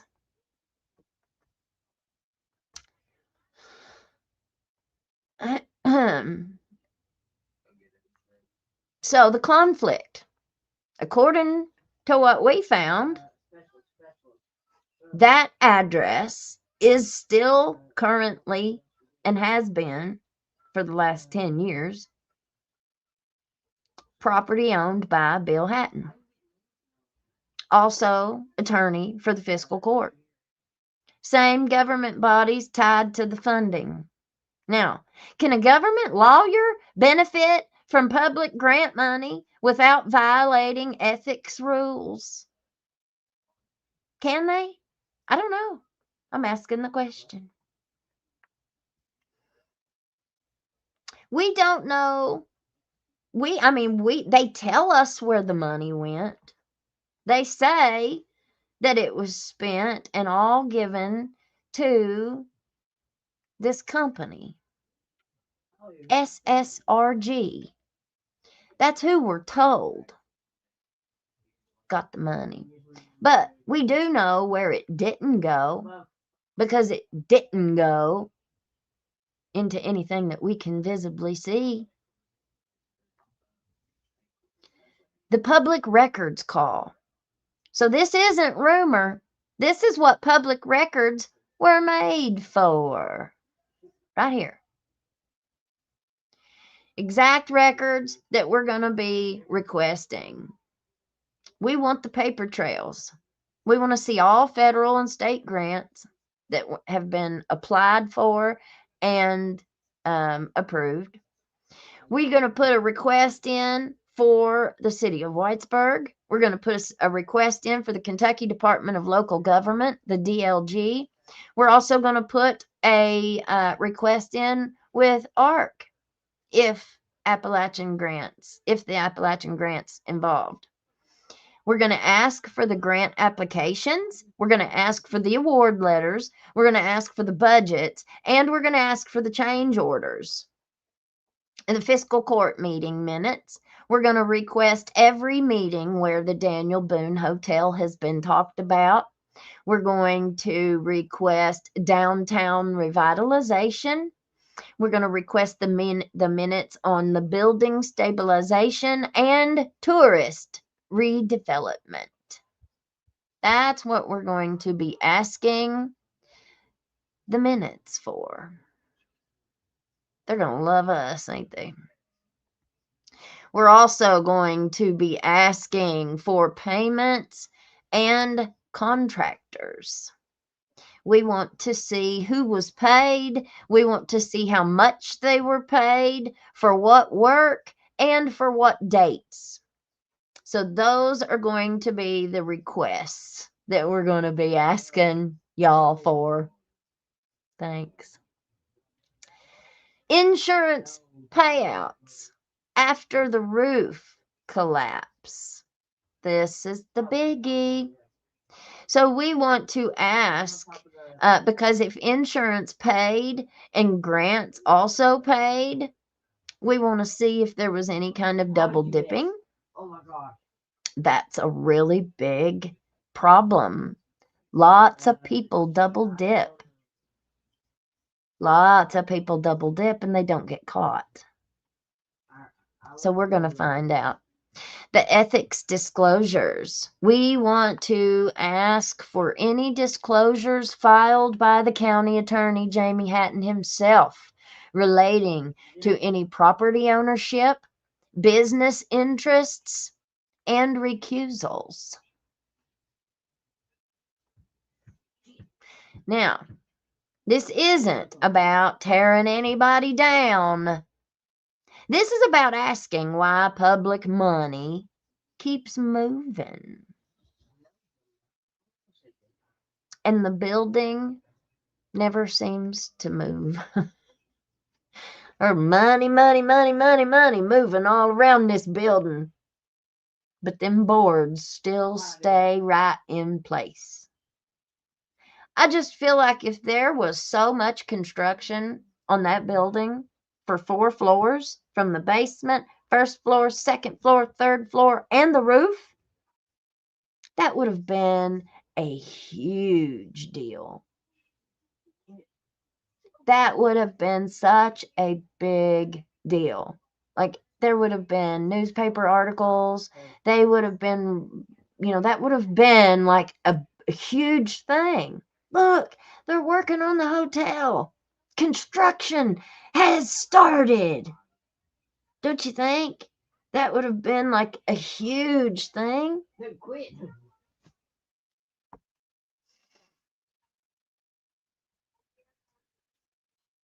It's our money and we have the right to know. They act like they're getting these, they're acting like they get these, grants, and this is their money. Their money. They can do what they want to with it, and you just need to keep your nose out of it. Because they pocket the money and then let it rain in it and fall in. And what are they up to now? $7 to $9 million on a building that costs $160,000? Where is the justification for all this freaking money? And who's going to get the money? Once you put shops in there You can put a hotel, so you're going to have all that money that you're getting, that the income from. Who's going to get that then? The city of Whitesburg.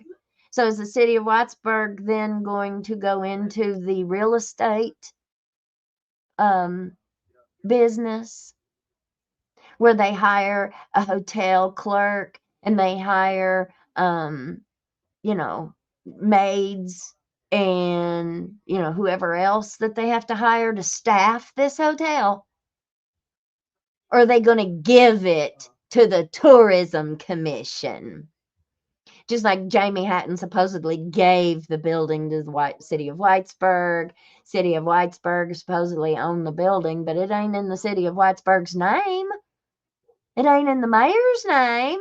It ain't in the city of Whitesburg. It's not under government. I don't even know what that would be under. I can pull something up that I do know is government and see what that pops up as.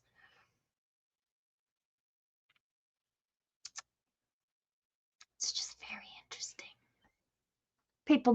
People aren't used to us having access and knowing how to get the deeds. You can just go down to the courthouse and pull that kind of stuff. But you don't have a lot of people that know they can do that. There are lots that go down there and do that stuff, but they don't necessarily have big show like we do, right? I'm sure they have plastered it all over their Facebooks or whatever at times. Who saw it?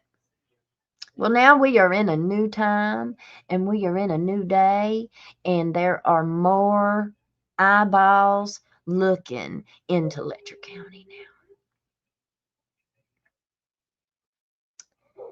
Yes, Marnie, there would have been equipment and it would have been obvious. Obvious. I don't think there's any way that they could have went in the back and just kept it all through the back. There's 4 floors and you've got those boards up on all those windows. It just doesn't look like, I don't know, man. How dare we even question it, though?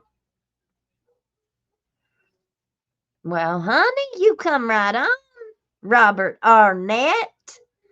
I'm just not a really great interviewer.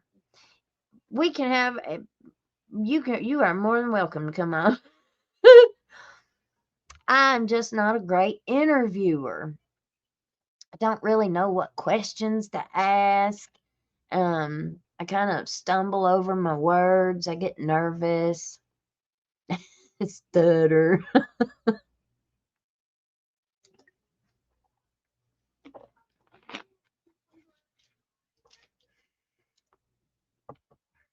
Under some mama's name.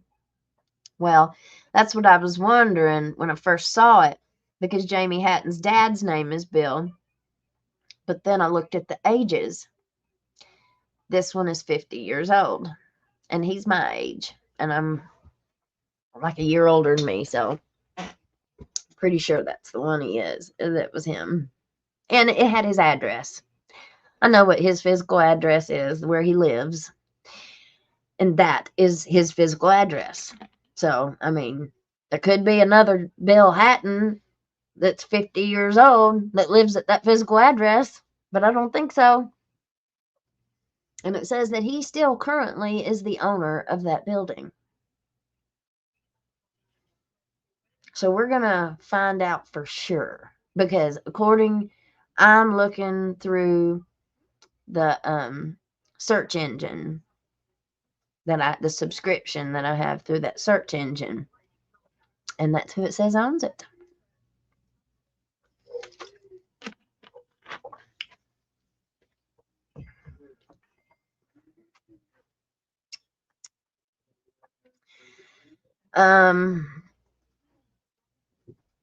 Now, important legal, we are requesting the documents because we want to see. We want to see. We don't know. We don't know what's happening. But that's why we're going to investigate, and we are going to crowdsource this investigation. So any help gathering these documents would be greatly appreciated. You just send me an email, hillbillycrime@gmail.com, and we will coordinate what you are going to request. And just please let me know, because we need help. I can't do it all myself. I'm a procrastinator. And I've just got so much other stuff. It's hard to do it all myself.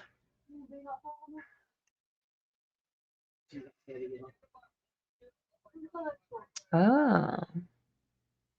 I think all them driving come in the loans. I will. Thank you. Thank you. Thank you. You can go to the county tax assessor website for map and ownership. Yeah.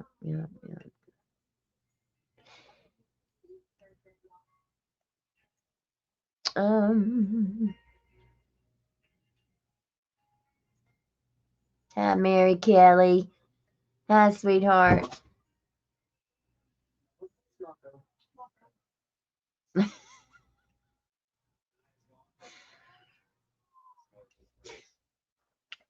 Cypher, they probably hate all these questions about them. They love the good old days.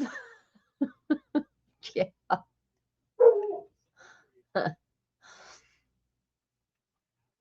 Yeah. Well, they don't like me because I ask the questions. And I can't help it. I'm a little envious. I've always been envious. I have. And it was something that I've had to just live with, and I've had to struggle with. And I can't say that I got over it, because I'm still not over it. I still struggle with a lot of resentment. I still struggle with all that. And I have to ask God every day to help me get over a lot of that. Because I'm not there yet. And I'm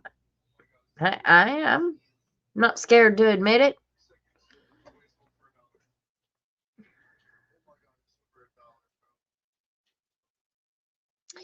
Thank you. And there has not been obvious construction activity in the back. That's a big point. Big point.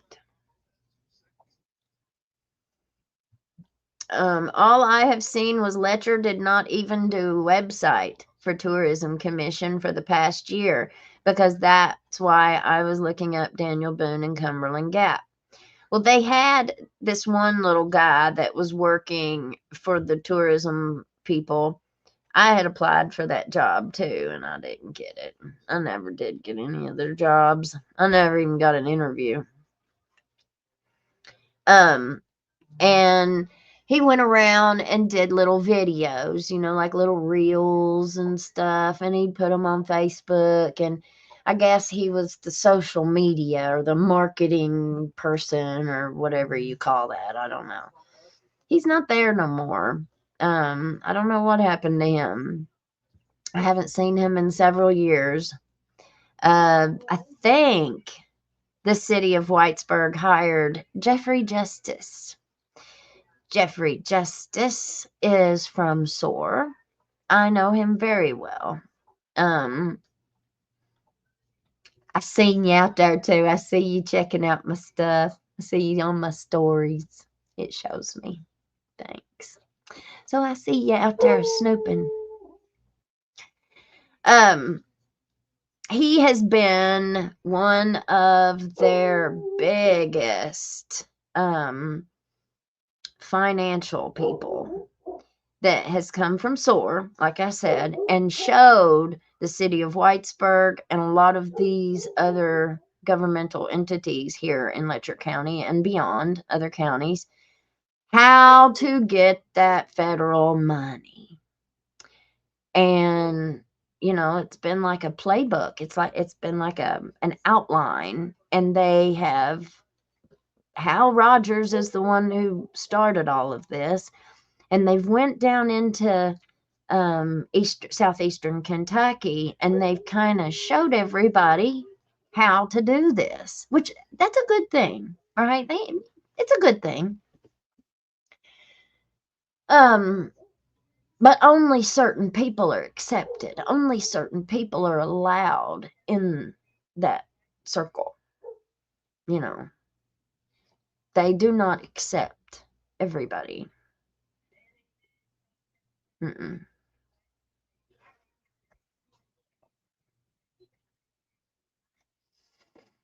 This is about accountability to grant money. Yeah, yep, yep, yep. But there ain't no accountability for grant money. I'm telling you, none.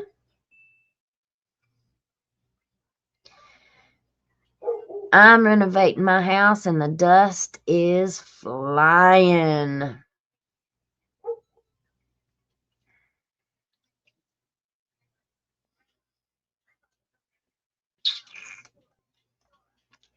With the only time in history the sheriff murdered the judge, they could have made millions off of the judge's chambers.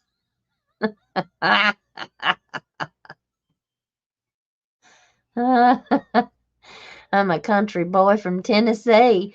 Daddy's from Wise County, Virginia. That's where that coach is from. All right, guys. We will stop with this one for tonight. Butler, Kentucky. I change my name every now and then. Rarely miss a show, but mostly the replays. Oh, bless you. I love it. I love it.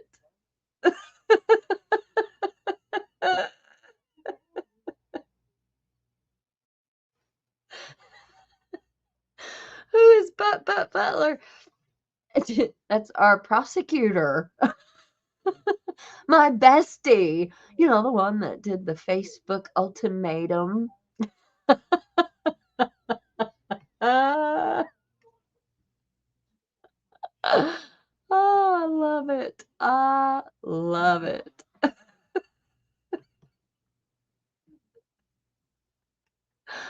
Ah. All right. Hiney, hiney, hiney. I was going to say, hiney, hiney, ho. Hiney, hiney, ho. Thank you, Jesus, for another day being able to come together in your name, Lord. We're grateful for another day of life, Jesus. I'm so thankful.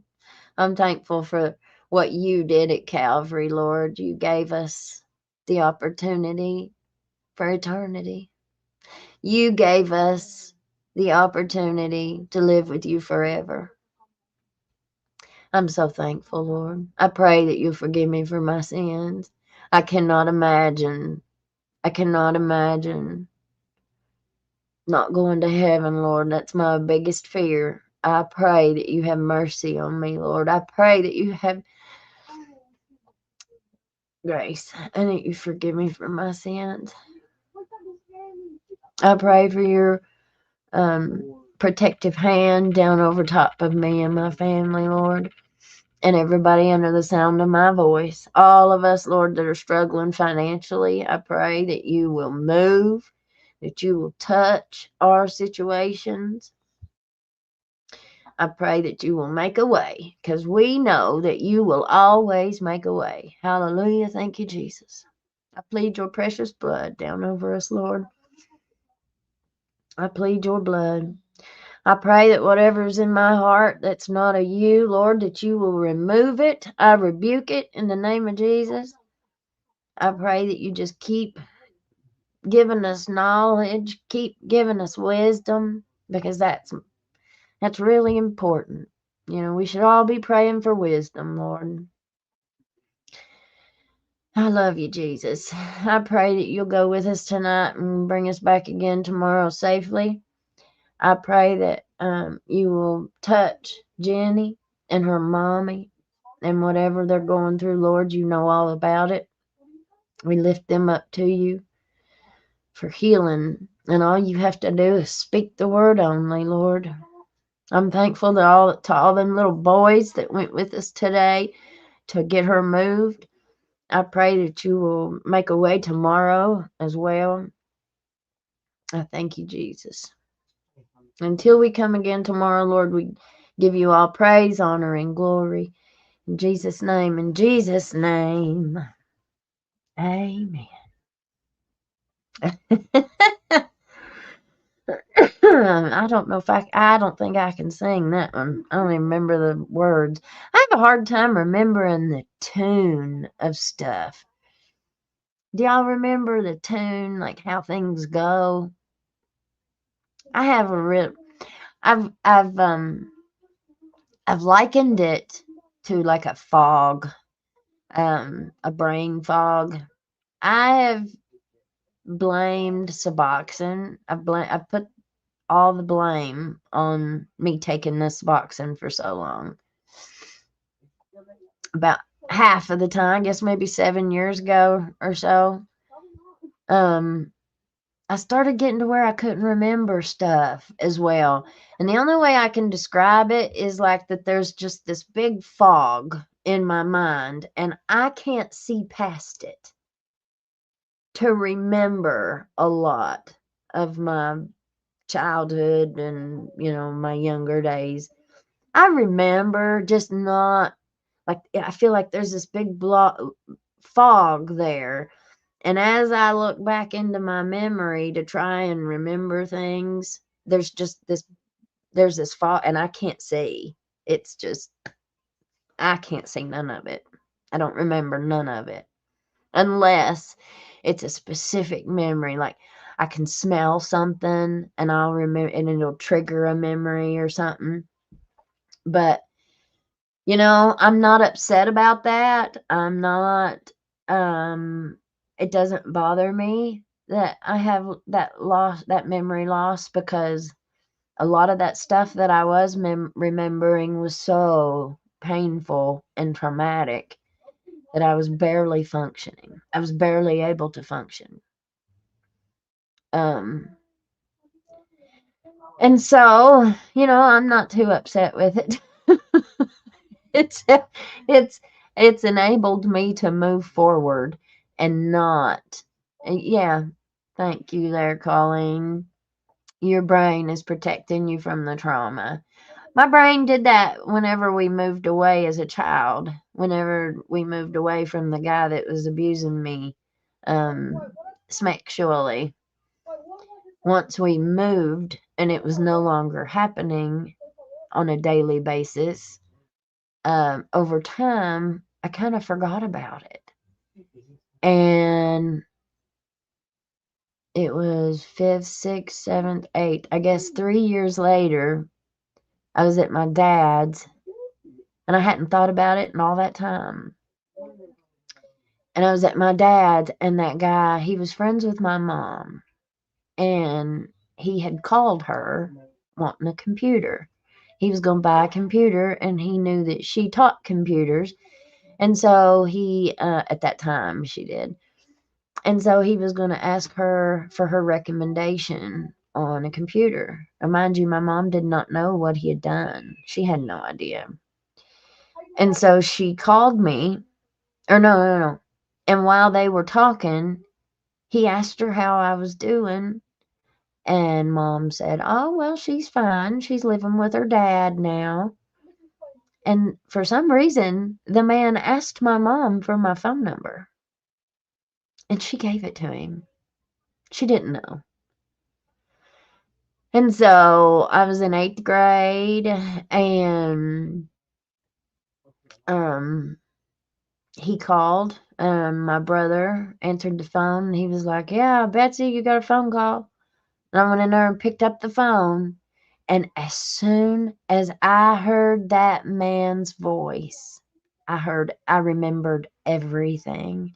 And it was like a flood hitting a brick wall. And it was just like all those pieces just kind of and went everywhere in my mind. And I remembered it all at once. And I passed out. at that time. The phone hit the floor, and so did I. And I didn't say anything, of course. My brother was like, and that was hard.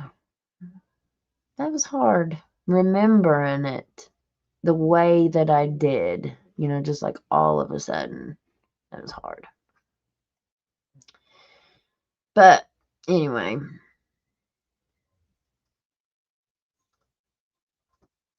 thank you, Jesus, Lord. I thank you, Jesus.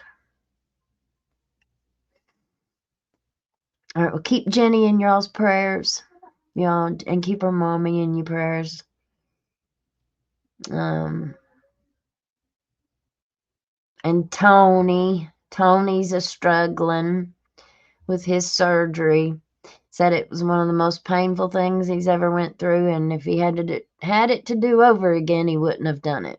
He had his knee replaced, a knee replacement.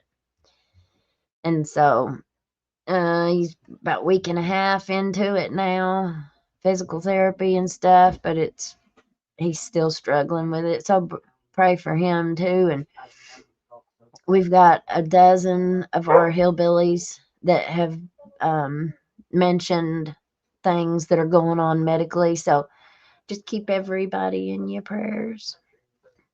All right, guys. Well, you have a great night. We will see you tomorrow. We got a game tomorrow, so we'll probably be a late show. Okay. All right. Peace out, Girl Scout.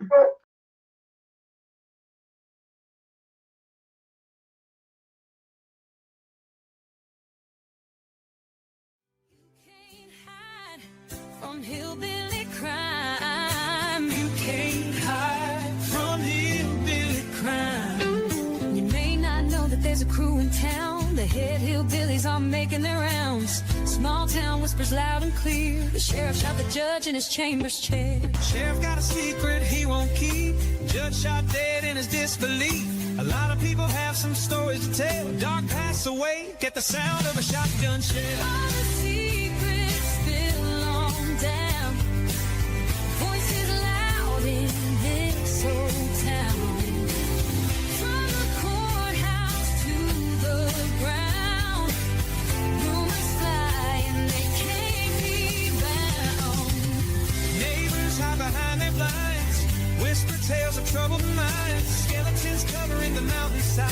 A treacherous reality in the pines. Winter reveals the hidden lies. Moonlight couldn't mask the cries. Shadows caught in sunlit skies. There's no cover, no disguise. All the